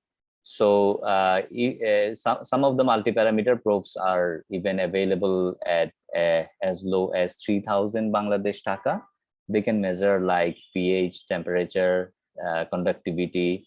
Conductivity means they can also measure salinity, and there are separate probe for dissolved oxygen. But to measure COD or BOD, they have to bring the samples back to the laboratory. So what is the purpose of their research? that will dictate whether they have to do something in the lab or they can just go forward with the multi-parameter portable devices which are available at low cost in the market. Okay, thank you. Sir, this multi-parameter, I try to inquire about this one, but they said that that the accuracy, this one, first one is the accuracy problem, and second one is also reliability issue. How often do you use in your case? Here people Yeah, just I prefer mean, the lab test, which is a bit difficult when the field side is very far, yeah, I mean, there are some multi-parameter probes are also designed with different kind of technologies. So depending on the technology, the price also varies. So whenever we go for any scientific publication, we usually suggest to do the analysis after bringing the sample back to the lab. But for quick assessment of quality or for routine use, we can use some of the multi-parameter probe. We need to do some research on what kind of probe or what kind of technique that we're going to use. I mean, if we want to measure turbidity, we can use Sachi disk. Sachi disk is a very qualitative approach. But there are some probes which use optical technique to measure the turbidity. So those are relatively more accurate. And again, the question comes in maintenance of the probe that we use. I mean, if we just take a probe and keep on using it without calibrating it routinely, will not give us good result. We have to clean it, we have to maintain it. And whenever we go to the field, every time we have to calibrate the multi-parameter probe so that when we go to the field, it gives us good measurement. What I have found in my experience is that people keep on using the probes without maintaining them or without cleaning them, without calibrating them. In that case, you will not get a reliable result at all. Okay, so it's still better to have a laboratory test at the end, yeah? Yes, if we want to go for high-end scientific publication, then definitely we have to go for laboratory-based validation of the result that we find in the field. So if you have measurement in the field, and if you somehow validate those measurements by using some laboratory measurement of some of the samples, then you can use the result that you have obtained from the field by using the probes. Okay. Thank you, sir. Any more queries? If not, then we really like to thank Musharraf sir for his insightful talk on the water quality. One of the major part of the our water aspect. I cannot see any more in chat box as well. So thank you, sir. Thank you very much for your talk, and also sorry. And we will definitely share with you this PPT from the sir as well, so you can go through in a detailed way. You can have a look about the different aspect of the this water quality. With this, I think we can go for a break, Sudeshna, or we can continue with your session.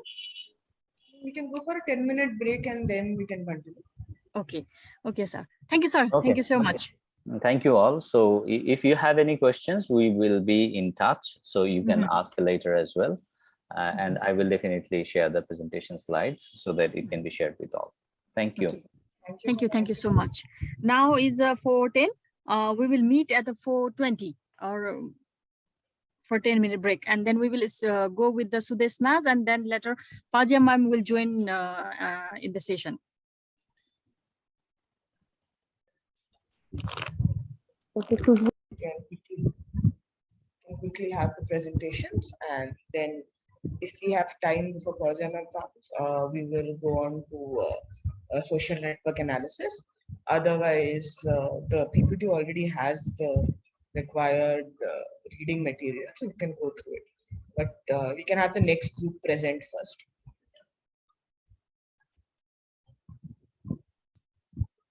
So who will be the next? Hello, Group 3. I'm Farid Islam Mo from Group 4. Yeah. Okay.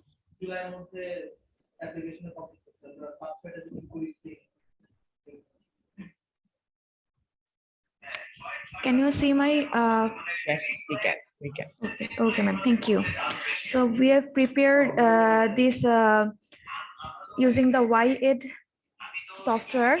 Here we can see that we have identified population growth and industrialization as the secondary causes. Actually, these are the causes that are behind these main causes that cause adverse impact on climate. Our topic is we have chosen climate change as a topic.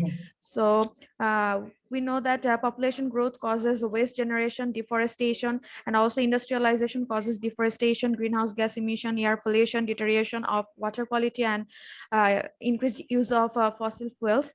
So all these negatively impact our climate, and subsequently due to the adverse impact on climate, our glaciers are being melted and the temperature is rising, and then we are facing more frequent and intense hazards. So we know that melting glaciers and rising temperature cause rise in sea levels, which subsequently causes which subsequently hampered the livelihood of people.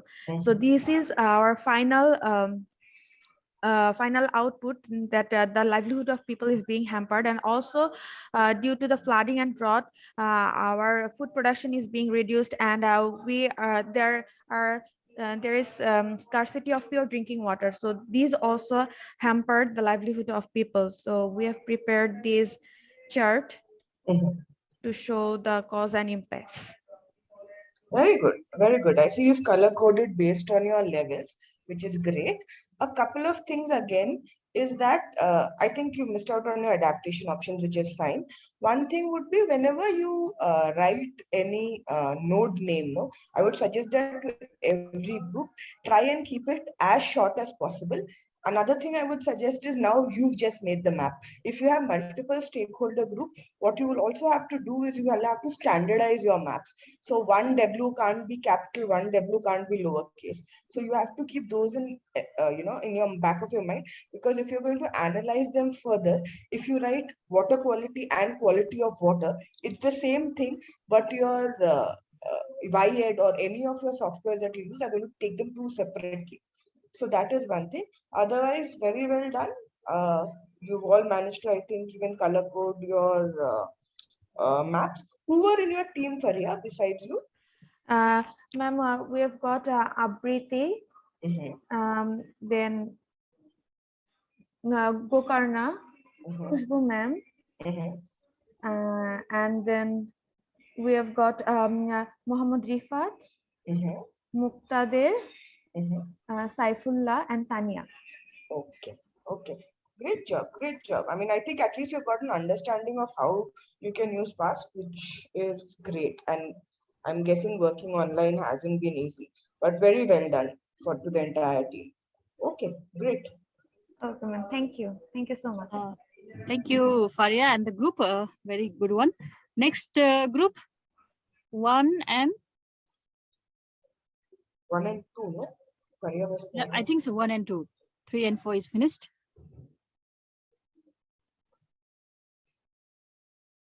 1 and 4. Sorry, 1 and 2. It's okay if you haven't color coded or finished your maps. We just want to know that you have an idea of how it is done. Otherwise, you can keep playing around with your YED tool and you will get used to the software. So that is not a problem.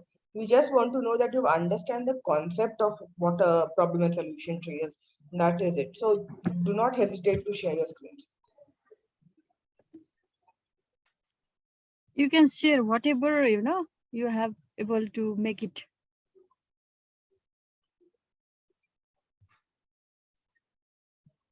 Who's in group 1? Khushbu, who are they in group 1? Is anybody present from group 1? Maybe Khushbu is also gone because of lightning here. Okay. No more people from group 1 and group 2. Just don't feel shy, or that it's okay. Okay. I think it's just, I think no more. Okay. Should we need to check the, files we have made for the group 1 and 2? 1 and 2. I can. There is in WhatsApp group, yeah, chat.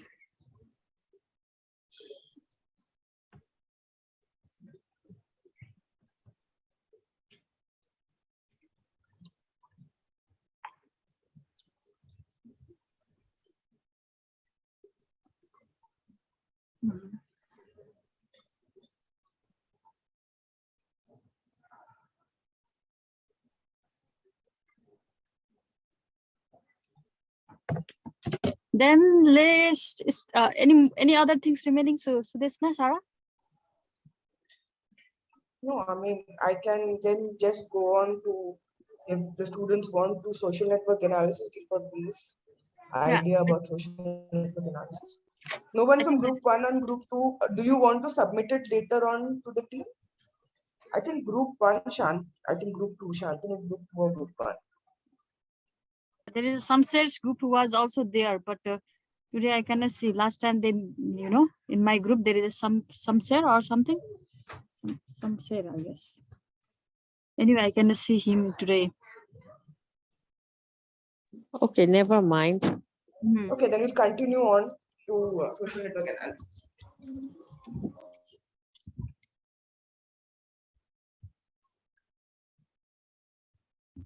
Just give me a second.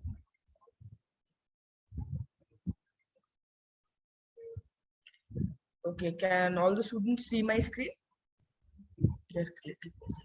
Yeah, one more minute. Menoka, as Khushbu is not here, who is doing the recording? Is it the Terry University's cloud server automatically recording this session? Yeah, and from the second day, I am recording in the cloud. So Terry will give access to us later on. Okay. If you are on the laptop, can you do the recording of this session in case, it would be too big for Terry at that time, so might be difficult for downloading. So as Khushbu is not here, who was pausing and recording again, so it was recording, Sarah. It's already started. But it's in the Terry's cloud, it's not in Khushbu's computer. It was always in Terry's cloud. It is always on the Terry's cloud from the second day. Okay, yeah, okay. Okay, so just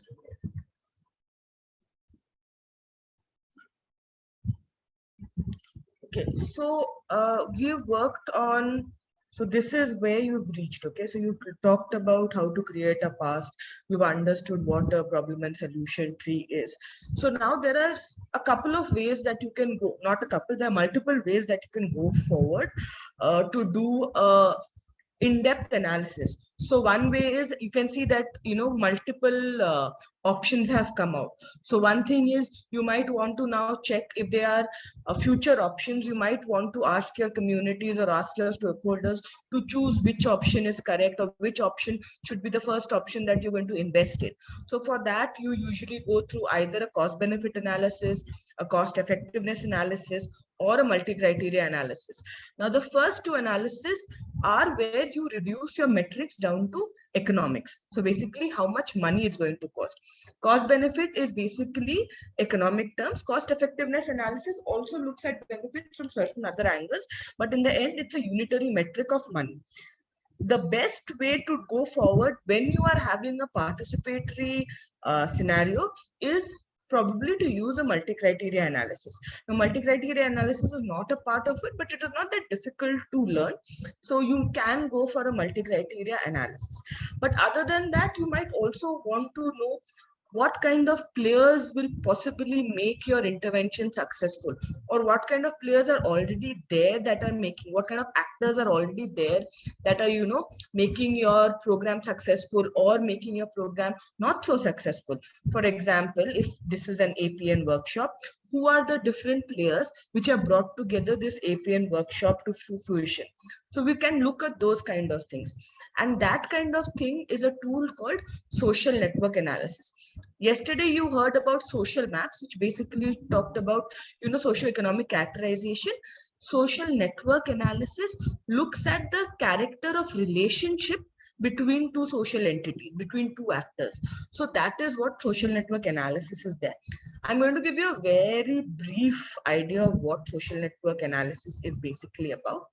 So on your right, if you look here, this is a social network map that is created. Basically, for any kind of activity, any kind of intervention, what you do is you identify the major actors or the major players. Then you try and look at what kind of relationship exists between the players. So similar to your past, which has, nodes and connections, here also you have nodes and relationship links. So this is a node, this is one node. So the nodes are basically actors or players which are working in that system, and the connections are different types of relationships that they have.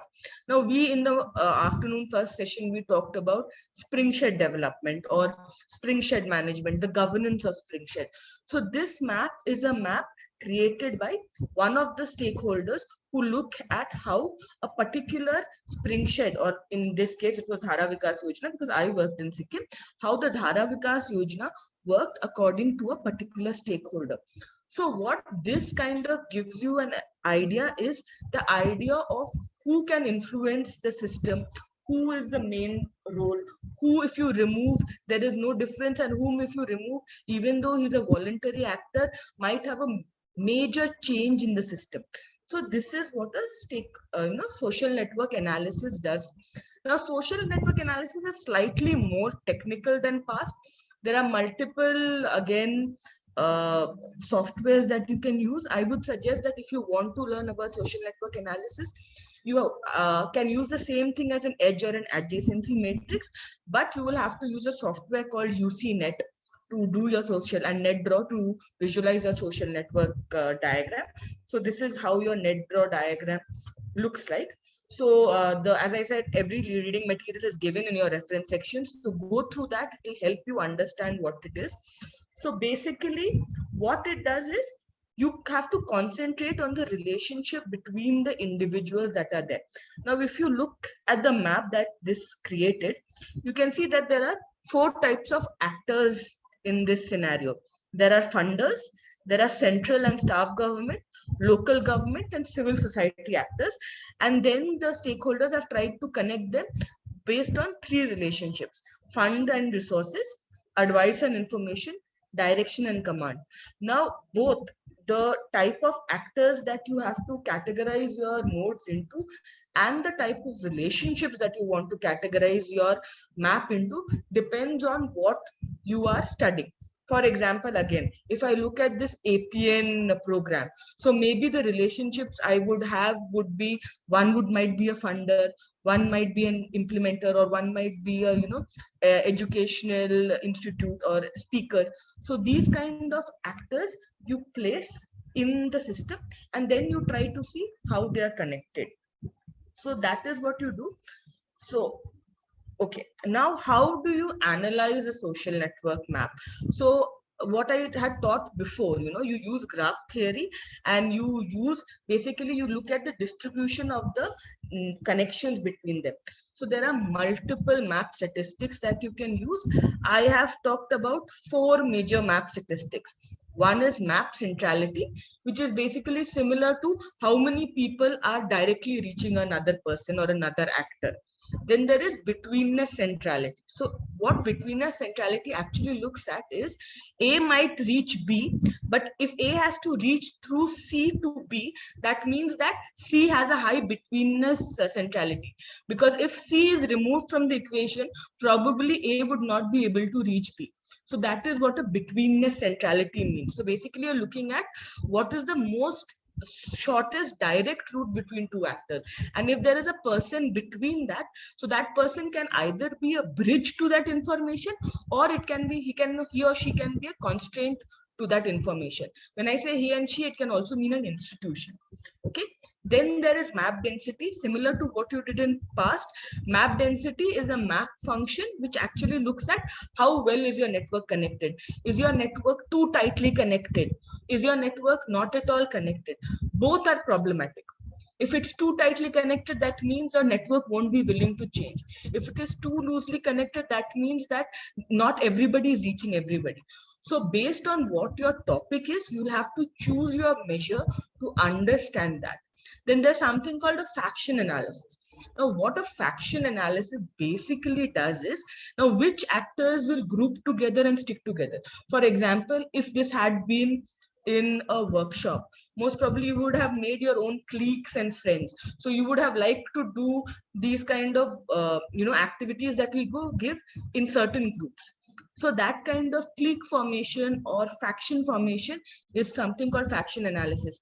That basically means that if a current group of actors get removed, or if they have a certain function, if they get removed, how does it impact your map? So I will not be doing the group analysis, but what I will be doing is showcasing a paper from which you can understand some of the map centrality ideas that I gave you, the map statistic ideas that I gave you. Just give me a second. Okay. Can everybody see this paper? Yeah. Okay. Great. So this is something that you were shown today in your first spring shed management. Yeah. Can you just close this Zoom? side? Yeah, and zoom. Yeah. Zoom. Let me zoom it. Yes, more. Is it better? Yeah, now far better. Yes. Everybody can see? Okay. So this is something that you were shown, so that this is how a spring shed management system looks like, or a spring shed looks like. So it includes the recharge zone and your discharge zone. Now, where your recharge is getting done, or where your trenches are created, or where your structures are created, might not be the same set of communities or same area where your spring outlet is there. For students from Nepal, it's a little bit easier to understand, but when you are from the plains, it's slightly more difficult to get an idea of what they mean by spring shed, what is discharge, what is where is the recharge happening, where is the discharge happening. So if you look at a simplistic way, this is the idea. So here you have the spring outlet. So this is where your discharge is happening. So these beneficiaries are getting the water, and these beneficiaries are probably working to create the trenches. Now both these people can be at the same location if the administrative boundaries are same, or can be in completely different villages, or completely different panchayats, or completely different states, depending on what the geographic boundaries are. Remember, your administrative boundaries and your natural boundaries for waters are completely different. So that's why this is the spring shed. Now in Sikkim, there is something called the Dhara Vikas Yojana, which I said was spring shed management. So what we tried to do in our study was map that. So we tried to look at what the actual, if you look at the first diagram, okay, the first diagram shows what, based on the documents that are present, how spring shed management looks like. So you see one actor called RMDD is connected to everyone, and there is hardly any actors after the Gram Panchayat. Okay, then we looked at how different stakeholders looked at the connections. Now B is the civil society, local community. They thought of a very simple map. This is how spring shed management works. But if you look at funding agencies, I think D is funding agency, yeah, funding agencies, they thought that spring shed management is very, very densely connected. But when we actually went down onto field, this is what was revealed as your actual way your spring shed management is working. So if you look at from A to F, there is a evolution. Now this is something that you can study in your field studies, in field sites. For forestry, you can look at how does forestry management looked at in a document or in a policy, and how when you go on field, when you ask people, when you make them draw it, when you look at basically at the place where a particular intervention is working, how does it actually work, is something like this. So if you look at the difference between the first and the F diagram, so A diagram and F diagram, you see a lot of new actors have joined in. Okay, You will also see, I don't think you can see here, but the relationships are not as simple. There were not just 3 relationships, but there was a 4th relationship that emerged.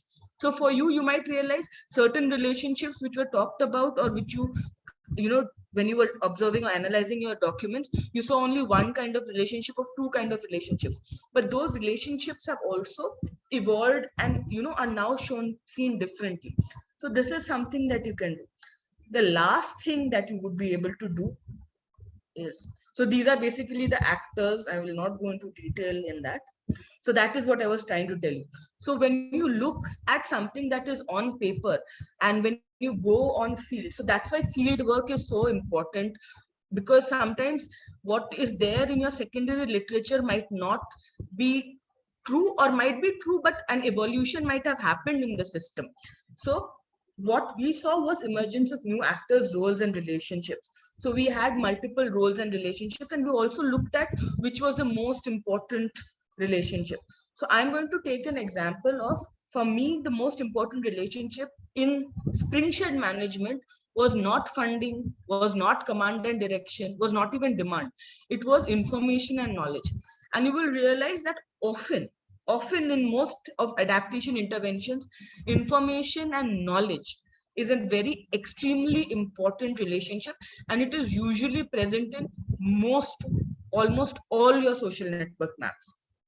So if you look at the information, so what we've done is we have clipped the actors which are responsible for flow of information in the spring shed management system.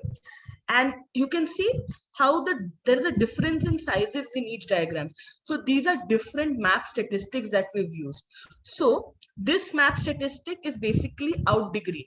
So basically what it shows is that this actor tends to send out information more. It doesn't take in information as much, but it tends to send out information more. Hence, this is more. Okay, so sorry, this one is more. Similarly, if you have an in degree, it gets information also more. So basically, it is both a transmitter and a receiver of knowledge.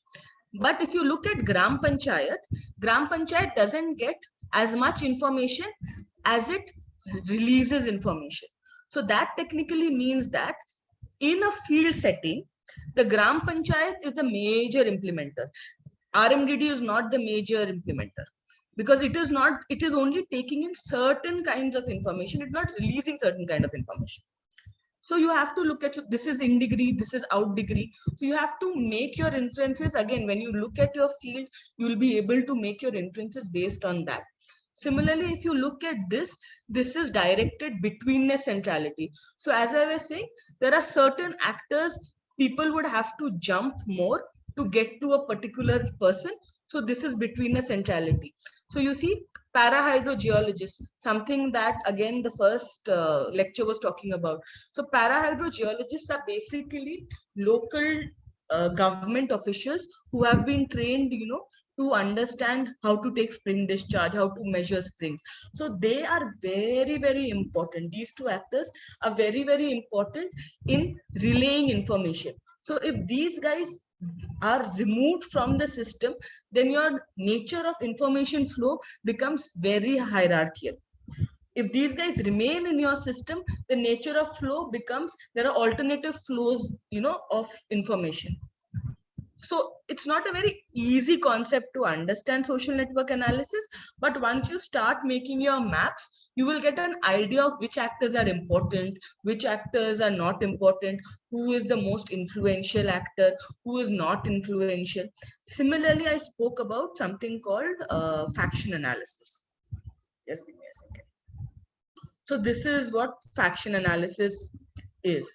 So basically we try to look at which group of actors sticks together. So see, these particular group of actors are only involved in policy formulation. So after they formulate the policy, they are more or less very top, they are at the top. So they do not look at the implementation angle of it.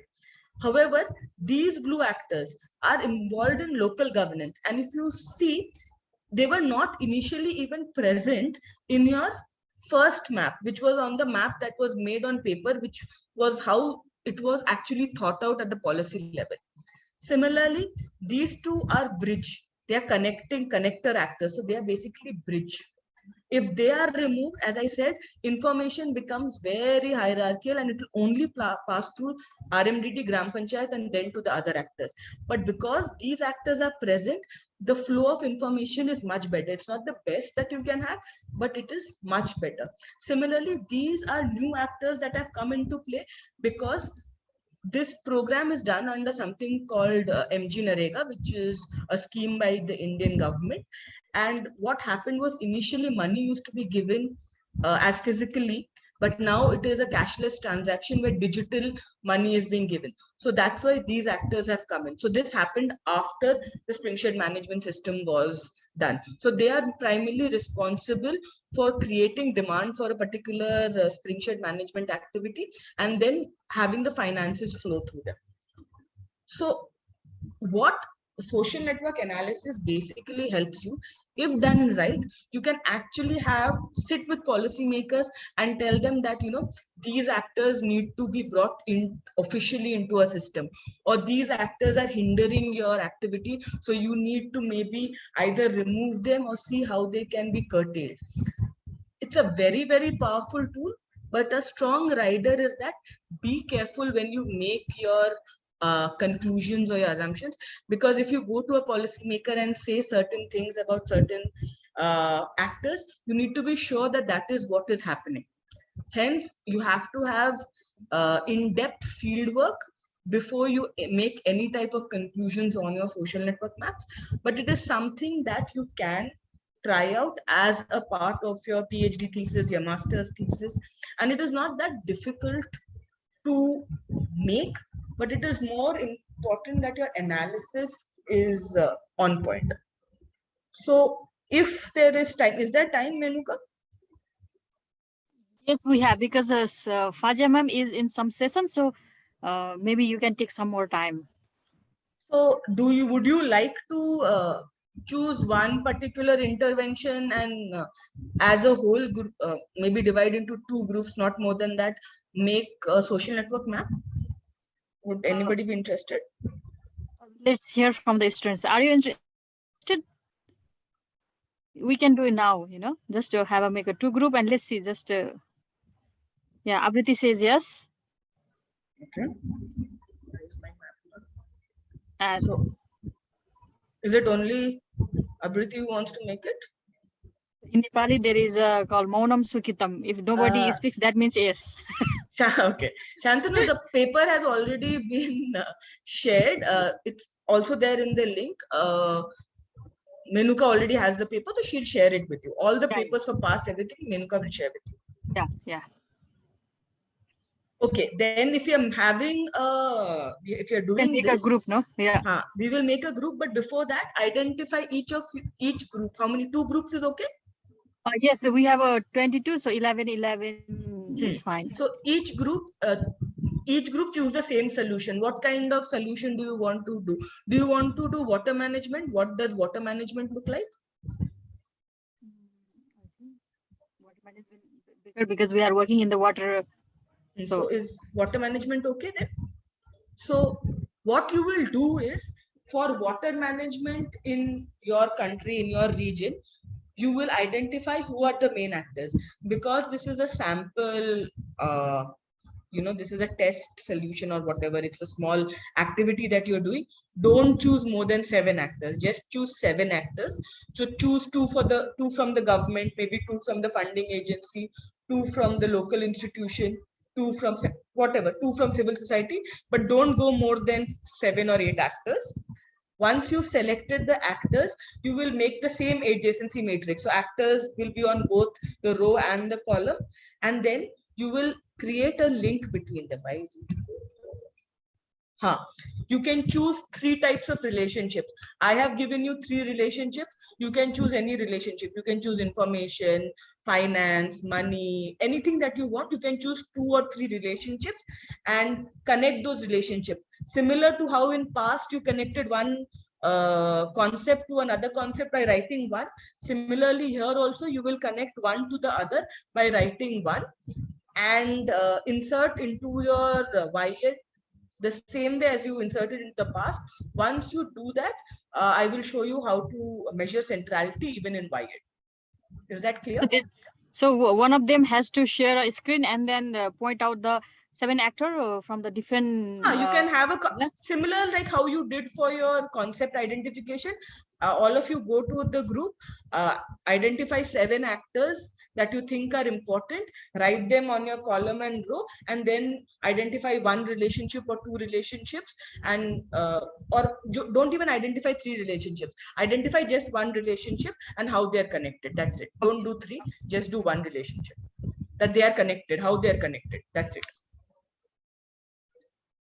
Is that okay? I think so. Make a group, yeah? I'll just make a group. Wait. Breakout. Assign automatically.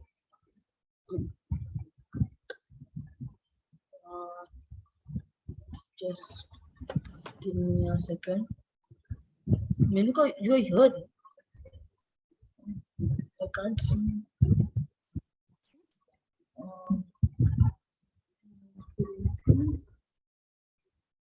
Okay.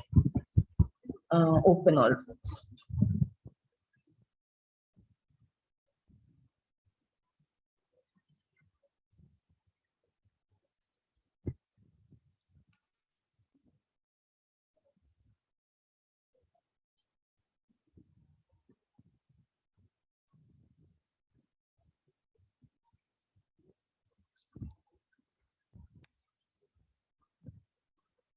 Menuka, which room did I give you? I haven't seen my name. That's what I can't see your name. Other students, please join in. I don't know why I can't put you into a group. Wait, let me try and. Maybe because I'm a host? No, it should not be because you are a co-host. I am also not in any group. Yeah. I don't know how to. Sangya Mishra assigned to group room 1. This man not join. Why? Mukaddar assigned to room 1.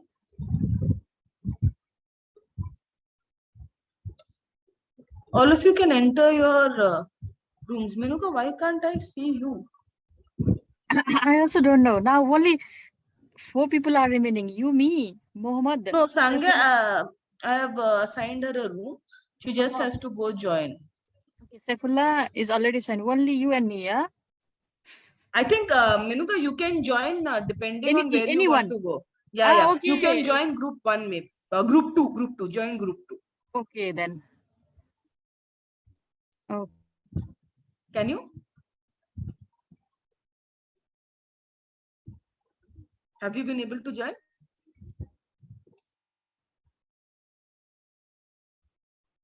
Saifullah, Mohammed, Sangya, you can also join your groups. You are Saifullah and Sangya, your group 1.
So this now, so they will present whatever they It's did. done, no? Everybody is done, no?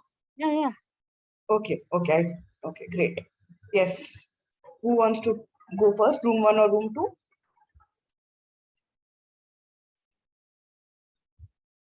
Any group? Nobody was. Yeah, nobody was. Right. Yes. Very nice. Okay. What are the... Okay, go ahead. Okay, we have to explain it.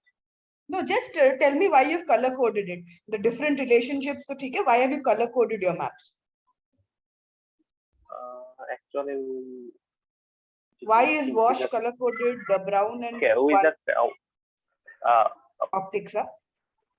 I just wanted to color the BADC because it's the government organization and it have the more impact on our water management issue.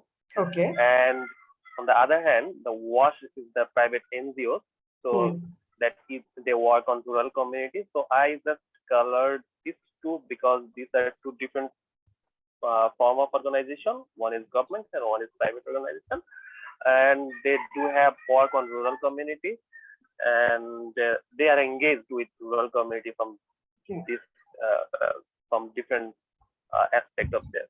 Okay, so if I understand right, BADC is government, so it is quite a powerful player. That's what you're saying, right? Yes. Can you go to tools on the top tools? Yes. Click on it. There's called centrality measures. Click on that. Centrality measures. Go down. Yes. Click on that. Okay. Now go to centrality and okay. Let it be a number of connected edges. Do okay. Incoming and outgoing. Let it be incoming and outgoing. Click OK. So if you look at it, based on your perception, BADC was very important. But your map showcases that your rural communities are the most important from the angle of they have the highest degree centrality. Then it is followed by your RMDD or your Rural Management Develop RMDB, and then Water User Committee, then your Water Development Board, then your Irrigation and Department. WASH and BADC come way later. Yeah. So this is what it sees. So your perceived idea is that the BADC is an important player. It might be an important player, true. But your map showcases that if your rural communities, because they're so connected, that makes them more important. Again, as I said, this is not the right way of doing it because you have to typify your basically typology of your relationships. But again, go to your tools. Choose centrality measures. Yeah. In your centrality measure, choose betweenness. There will be, yeah, go there. Choose node betweenness centrality. Node between, not closeness, node betweenness centrality. Okay. So you see there is Department of Environment suddenly slightly became more. See, it's the main players are still rural communities, but rural communities size has decreased. Rural management has slightly increased, but these actors have increased. Department, Water User Committee, Water Development Board. That technically means that you need to in-depth study their work because they probably have a role in transferring whatever relationship you're looking at. So they might be bridges or constraints. So if you get them on your side or if you work with them, probably your system of water management will work better. Yep, I understand. Okay, so that's what I'm trying to say. So there are different measures. I would suggest that if you are working with centrality, do not use WIAD. WIAD only uses IGN vector for its measurements. Use UCNet. You will start to understand how you can even read a map without an image. But these values that you see are basically your betweenness values. Who is more important, who is less important, and that. So BADC basically has nothing to do with when it comes to acting as a bridge. So basically, if you look at it, it will probably only give certain outputs, but otherwise it has no functionality with bridging or with making a this particular intervention or this particular water management work. Great job. Okay. But Sudeshna, this is just based on the whatever yes. they plotted, yeah, if there is Yeah. a real, maybe the BADC will be the higher, impact. Yes, No? yes. So I'm just trying to showcase how you perceive something very differently than how your statistics will perceive it. Apriti, you are saying something? Yes, I just wanted to ask, ma'am, that UCNet, is it freely available as well as YET? Yes. UCNet, I think, is available freely for 3 months. Oh, okay. Yeah, you can pay. There is some cost. I just check it, yeah. So 3 months you can work with it, but I would suggest that once you understand it, Abriti, either you use another email ID, or I think you can even buy it. To the best of my knowledge, it's not very expensive, and universities, if they're working on social network analysis, they will have it. But there are free softwares as well, but UCNet has a very good what do you call it, its calculations turn out to be very good, and you can do everything from faction analysis that you can't do in YED. Okay, thank you. Next group.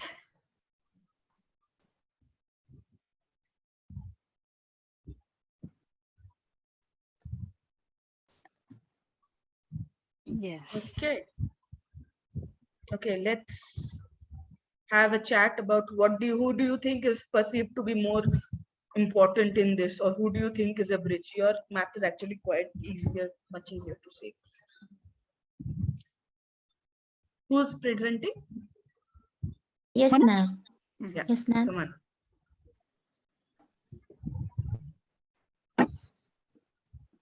So these are the stakeholders we identified for watershed management. And so Gram Panchayat has it CBOs. Gram Panchayat has its influence on rural development bank, right? We have to describe this way, right? And again, irrigation department has its impact on CBOs. So should we do our analysis based on your grouping, on your tool, on the centrality measures? Okay, ma'am. Go to tools. Tools. Go to centrality measures. We will do something different in this. Consider edges. No, let it be number of connected edges. Remove the outgoing one. Okay. Now do okay. So the people who receive the most, if you look at it, are your CBOs, your farmers are the most at the receiving end. So whether it be information, technical support, whichever, however you defined your relationship, they are the people who are receivers in this system. Just go back to your tools, Sumana. Do centrality measures. Instead of incoming, do outgoing.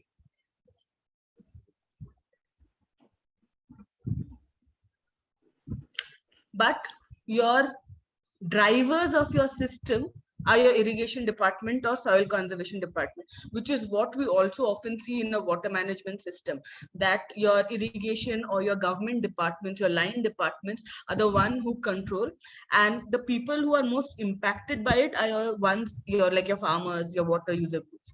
So basically the power differences are completely different. So if you look at the hierarchical structure here, if you only look at out degree, you will see that the irrigation and the soil conservation department are the strongest. So if you add, for example, typology or your relationships, you would have thought that command and direction, these are the stronger players. The receivers are not as strong. Go back to your tools. Just do both.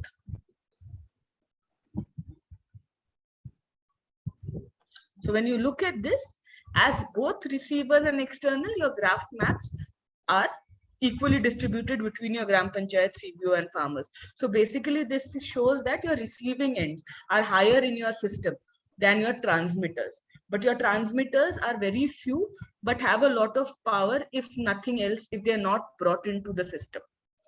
So your transmitters might have so much power that even though your CBOs and your farmers are important, they might overrun their decision. Just do betweenness centrality once.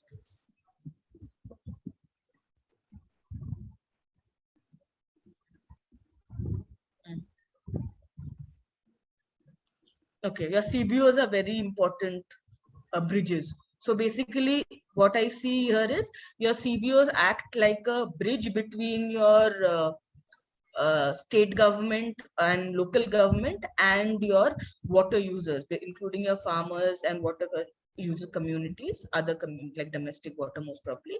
And your farmers also have some amount of importance in betweenness. So Gram Panchayat might have a high, if this was a system, Gram Panchayat might have high betweenness because they are implementers in a local governance situation. In India, for example, a Gram Panchayat unit does everything of implementation. That's why they might be an important bridge.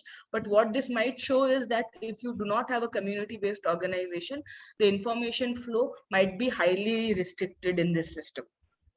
This may or may not be correct if your linkages are correct or incorrect.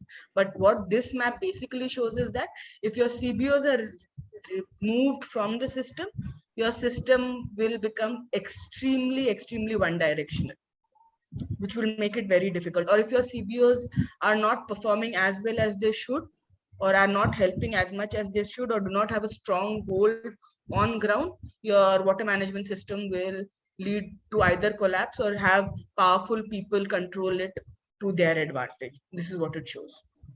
Okay, so this is just a brief idea of what you can do with social network analysis. You can do a lot more, and obviously when you go on field, the relationships that you will cull out or even from literature will be far more sharper. So the insights that you will get will be far more sharper, and then you can even group your actors, which actors are each other's friends, which actors are each other's enemies, which actors have conflict. You can change your relationships based on that to get a better understanding of any system. Great work.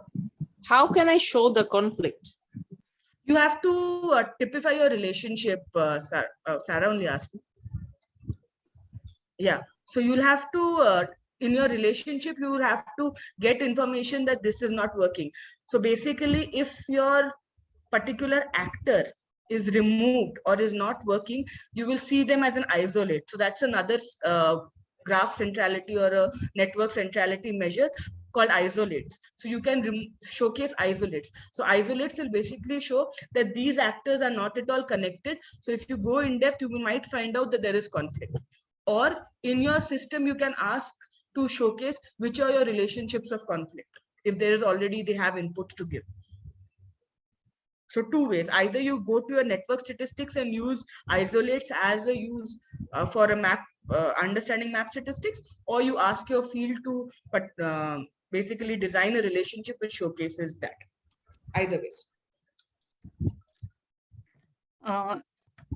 Thank you, Suresh. Any more query, comments, you can write in the chat box. Of that coming from this quantitative research area, for me also quite interesting. Never thought about this kind of relation, how to make it. So it's really, I think for Sarah also, when we work more on a quantitative side, this is really interesting for her as well. If not, anyway, you can ask the query and comments. We have a APN chat group box anytime. Now we have the Fajeman is also here. She has some assignment yesterday. Fajeman, over to you.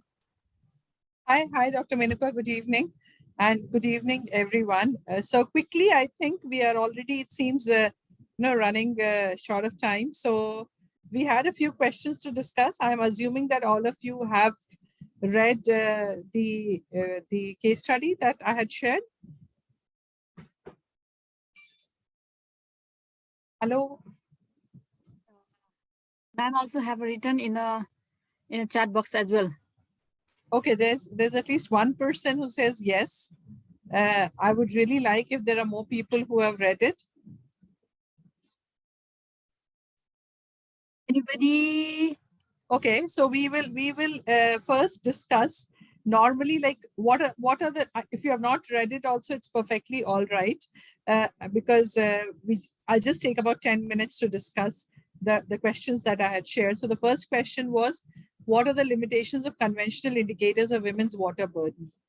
So probably instead of saying limitations, I would say that if you can maybe unmute yourself or type in chat box, that what are the indicators of women's water burdens. Normally, when we talk of women water burdens, how do we, when you go to the field, for instance, and you have to view it from a gendered lens, then how would you really, what would you look out for? Anyone? Raise your hand or type in a chat box. Yeah, you can literally use the chat box. So if we have to understand women's water burden, then what should we be looking out for? Or what do people usually look out for? What things came in my mind when you said, Distance, time, that's lovely. Yeah. Time taken, distance, number of hours, uses, brilliant. Now, what are the limitations? So I'm sure now all of you have already written there. So what are the limitations then? What is it that we don't look out for and we should be looking out for? Actually, we don't. Can I, ma'am? Yeah, please. Yeah, go ahead. I think we often ignore the things that we have to look. For example, in the paper, there's well written that the women's how much time they have been spending on the water collection and what could be the opportunity cost that has not been that often been ignored, I guess. So that should be the part of it.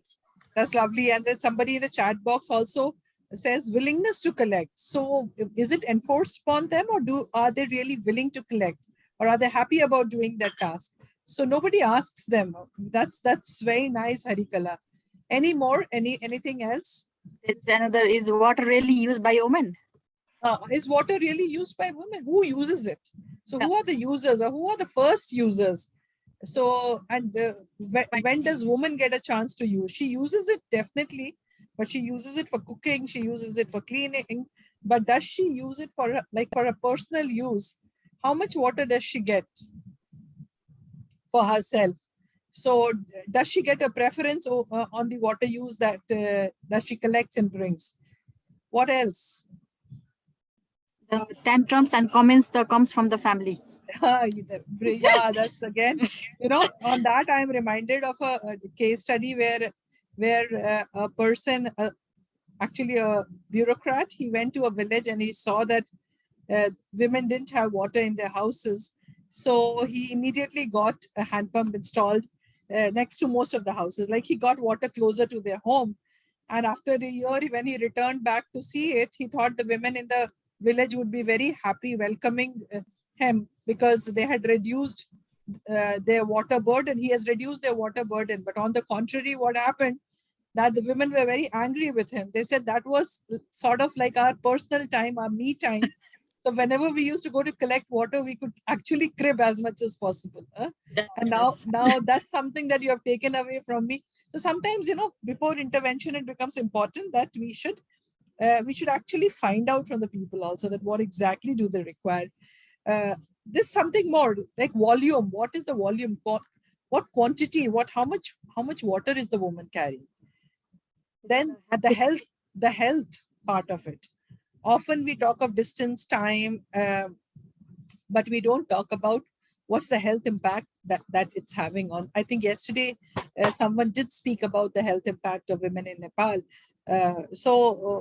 I think that's another thing that we miss out completely.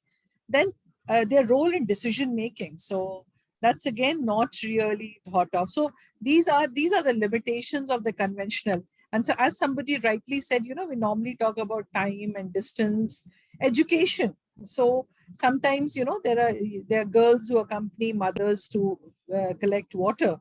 So how they get deprived of caste class issue. Yeah. Who is collecting water? Yesterday we did speak about the who question. So who is collecting water? That's another thing that we need to really look out for. Brilliant. Let's go to the next question. What new kinds of indicators are needed? I think most of it we have already discussed. Why should policymakers and planners focus on gender relations instead of women? That's another very important thing. That why should we? And last class, we did talk about that gender is not about women alone. So why should policymakers focus on gender relations? Any idea? Ma'am, can I share? Yeah, please do. I think after reading the paper, so the policymakers, they need to focus on the gender relations, because it would give a better assessment of the impacts of the intervention programs that they develop and implement.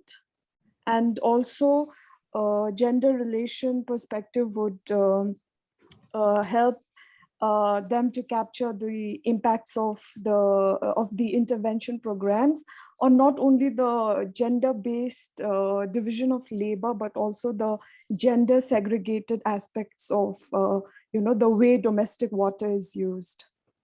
I think that's brilliant. I think very, very beautifully you have tried to put that. That gender relation is important. That who is doing what. So if you're talking about water conservation at home or domestic water use optimization, then if you're focusing on men and trying to tell them, it's pointless. I think you need to really speak to women. If you're looking at watershed management program, women have actually been custodians of water for a very long time. So it's important that men and women, but at the same time, a lot of men probably have been involved in maintenance of these water structures. So traditionally, the roles that people have been playing. So it's important to understand that while you are targeting anything related to water, whether it's conservation, whether it is water harvesting, whether it is agriculture water use efficiency, it is important that a springshed management program, in your case, in the mountain region, it's very important that you look at gender relations. Who should be involved? In some cases, you will see that the people who are landless perhaps were the ones who were responsible for maintenance of the water structures or of digging of canals. So probably they also need to be involved in the decision-making process. And the last question that we have was, how does this case further our understanding and of the concept of gender relation?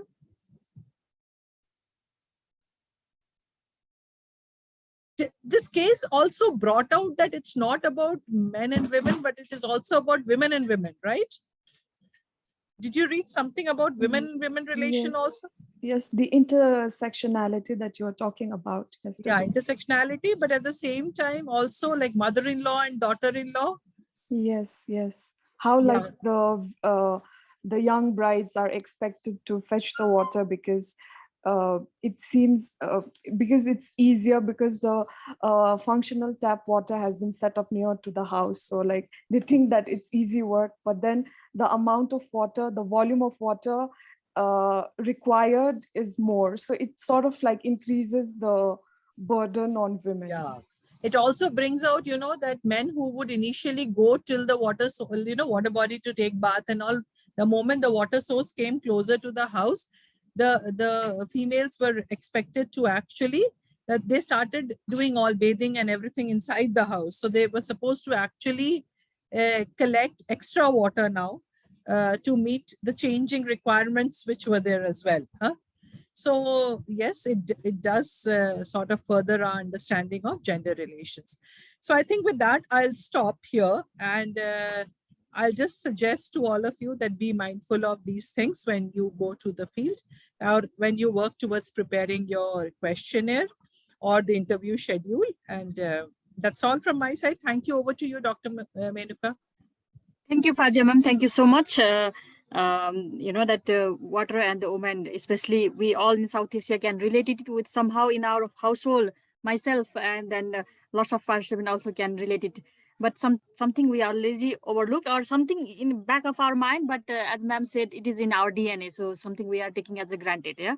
So after this, that session, definitely we will look this observation. We will increase our observation, whenever we do our research, and see this kind of expect in our research as well. With this, we are at the end of this not session only, but to the program as well. But we have a closing. Somehow it's not like a very professional kind of, but now Sarah is a little bit not well. Our program was started by the Fajia ma'am, so I would really like to ask the Fajia ma'am for a little bit closing remark.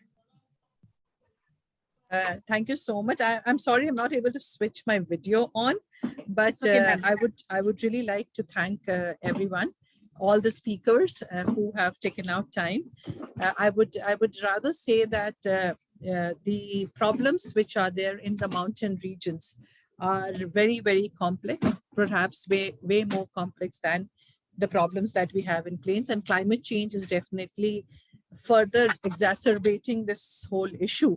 So during the course of your training program, we have tried to not only refer to the challenges that has been there, but we have also tried to bring out the interdisciplinarity or the social governance, political, uh, I would say, all dimensions of the water challenges that are there. And you have also been given training on tools. So you got training on Google Earth tools. And in fact, yesterday, Dr. Sarah gave you a training today, Dr. Sudeshna. And I think earlier also Dr. Sudeshna has provided you training. The PRA tools, of course, that you were exposed to, the matrix yesterday that you have done, today the network tool that Sudeshna ma'am has done for you. So I think these are all very critical tools which are there. So once you go back, I think you need to really work on, since some of you would be going to the field for data collection as well, you need to just go through whatever has been provided to you already in this training, and then try and see how best you can apply these tools so that we can do a good, thorough vulnerability assessment while you are at the field. I would really like to thank Dr. Menuka for the complete coordination of this training program. Dr. Sarah, Dr. Musharraf, Professor Arun Kansal, Dr. Sudeshna, who have also been part of, these are all part of the project group for taking out time, in fact, and drawing out this program and for successful implementation of this program. I would like to thank all the participants who have shown keen interest and actively participated in this program. I would like to also extend my gratitude to the IT team who have been pretty meticulous in supporting us with the Zoom platform and being present on every Friday and Saturday for the last 3 weeks to ensure that the program goes on smoothly. My sincerest gratitude to Asia Pacific Network, who has supported us for this program, and they've trusted us with this responsibility. I hope I have been able to thank everyone. In case I have missed the speakers, of course, I thanked them at the beginning, but yes, once again. So with that, I would like to hand over to Dr. Menuka. Thank you so much, Fajr ma'am. Is excellent remark. Nothing is missing. But Sudeshna, you like to add something at the end? Before we close, I'd just like some feedback from the students. So Menuka is going to call out each name. Just 2 questions that I would like you to answer. Which sessions did you find over the 6 days that you've had, over so many long sessions? Which sessions did you find most interesting and why? And lastly, if there was another workshop, what kind of topics would you like to cover? So that Khushbu can also take a note and we can also take a note to understand if we need to develop another workshop, what are your needs? So what did you enjoy and why? And what kind of sessions would you like to have in future if we have another workshop? If you join with us, what kind of sessions would you enjoy or would you like to learn? So Menuka is going to take each person's name one by one. Please answer when she does. I will see with the alphabetically from my side. Abriti. First of all, thank you to all of you for organizing such a wonderful training program and for having selected me to participate. Over the course of this training program, I really enjoyed the hands-on activities by Dr. Sudeshna. And of course, the talk on gender was also very illuminating for me. And the 4th session on Google Earth Engine was also really great. So I feel like these softwares are something which, of course, cannot be like dealt with within a span of 1 or 2 hours. So I just wish if there were some sessions just intensive and extensive, like over a longer period to understand it more, like so that it's not just, of course, like I got introduced to WIED and things which I didn't know before, but if we could delve more into it, it would be great. Yeah. Thank you. Thank you, Abriti. Afroja, are you there? Then Arpan. There is two Arpan, so I thought only one. Ismat. Seems like everyone is feeling hungry or something. Faria.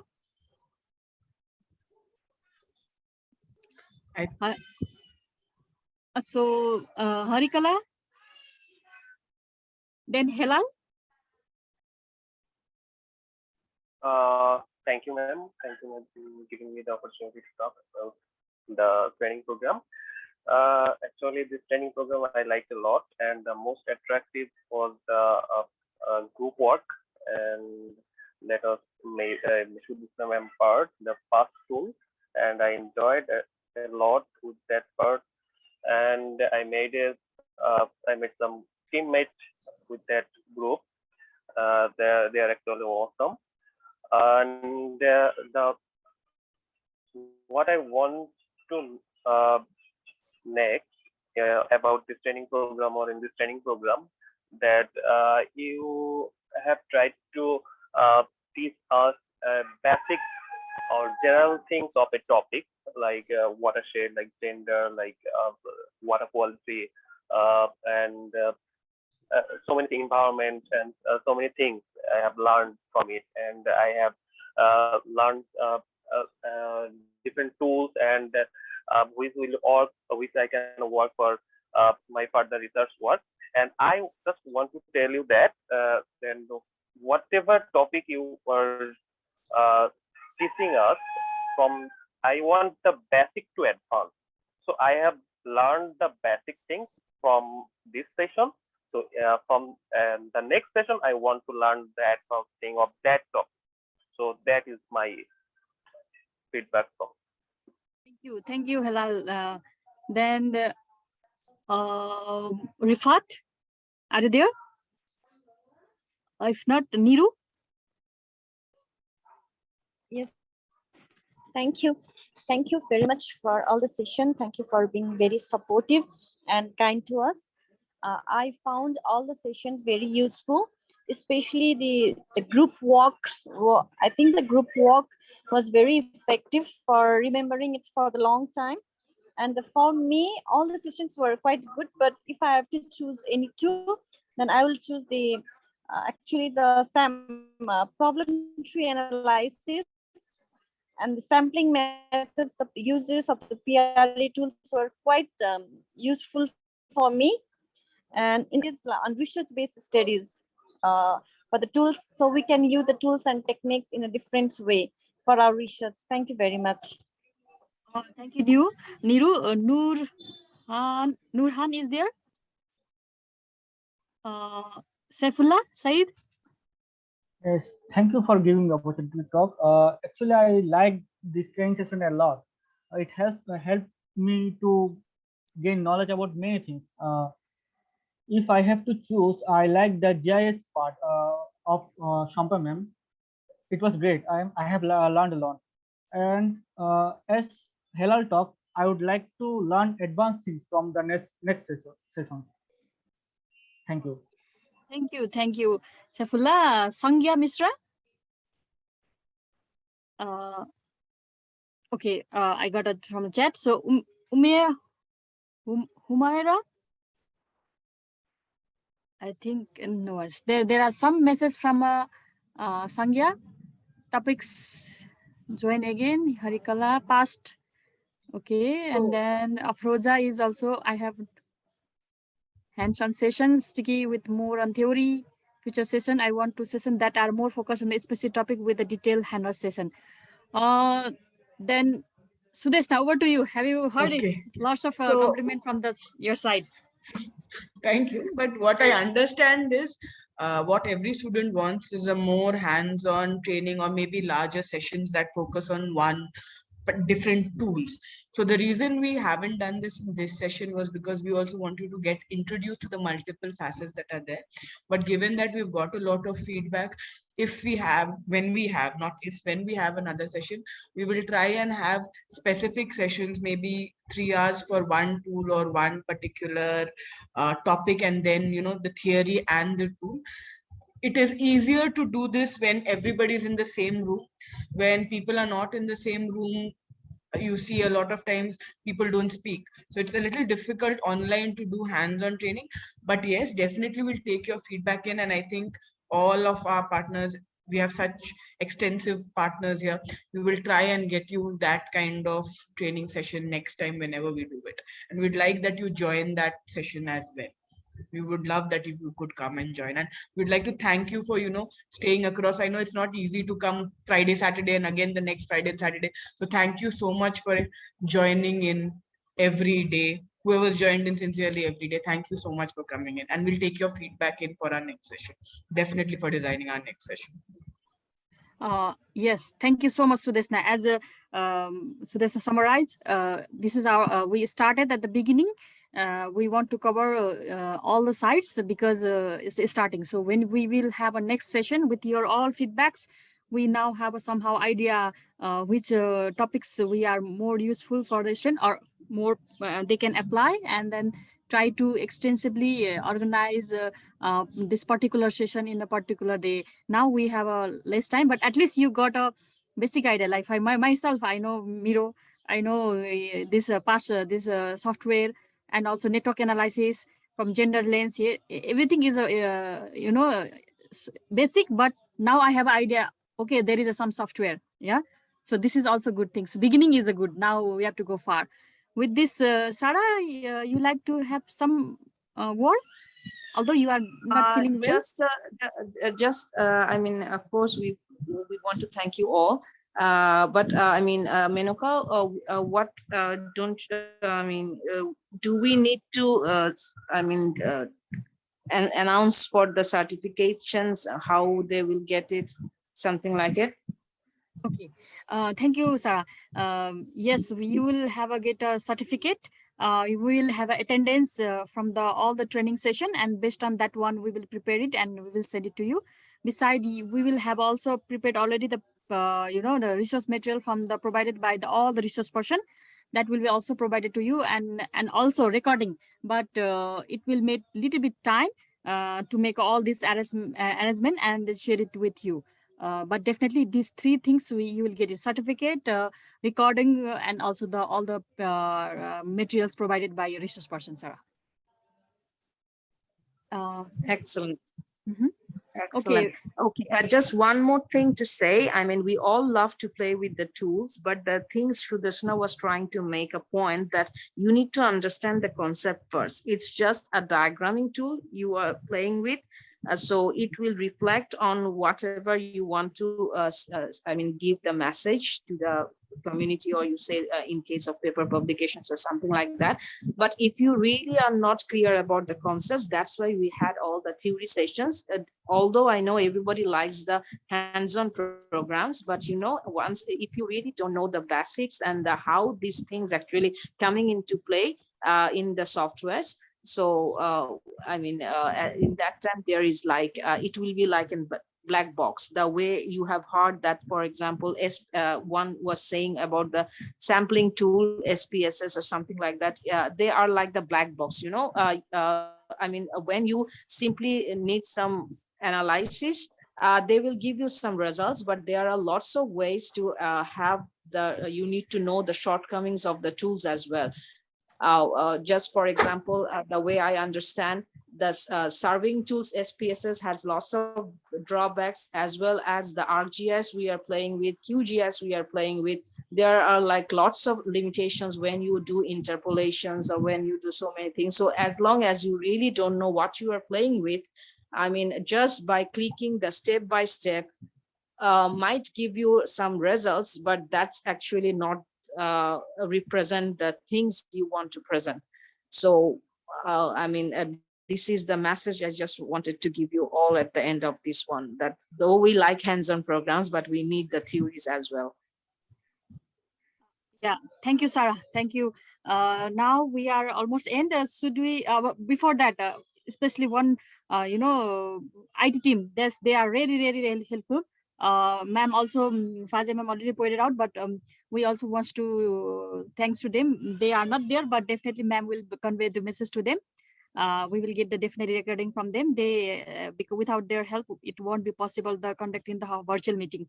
And all thanks to my partner and active participant to all the student. Khushbu, let's have a one final photograph session before we leave. Okay, ma'am. Just for the yeah, can you open your video? Yeah.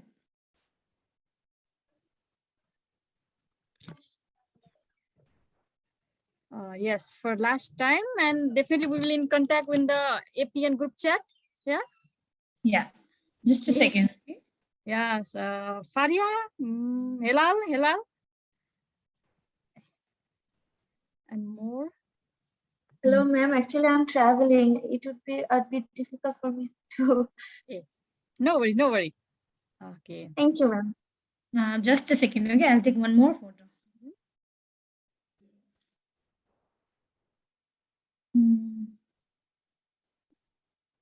Nice smiling. Yeah, we should all smile like our. Everyone, cheese.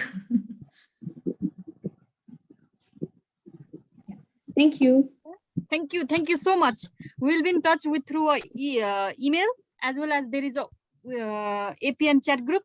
Maybe we won't reply immediately, but definitely we will reply. We will see the message just, and there is a that it's a networking. We did a network, social network. Now we also create a network. When there is some information in Bangladesh, India, or Nepal side, we can share with each other. And also, if you want to visit each other's country, we are there for you, yeah, as a local guide.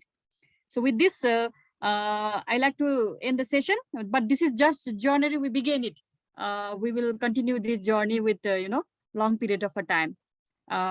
Thank you so much, Sarah, Sudeshna, Fazia ma'am. Thank you once again, and especially Khushbu with me all together with the active participation. She will reply you all this certificate and all this recording and all this information, okay?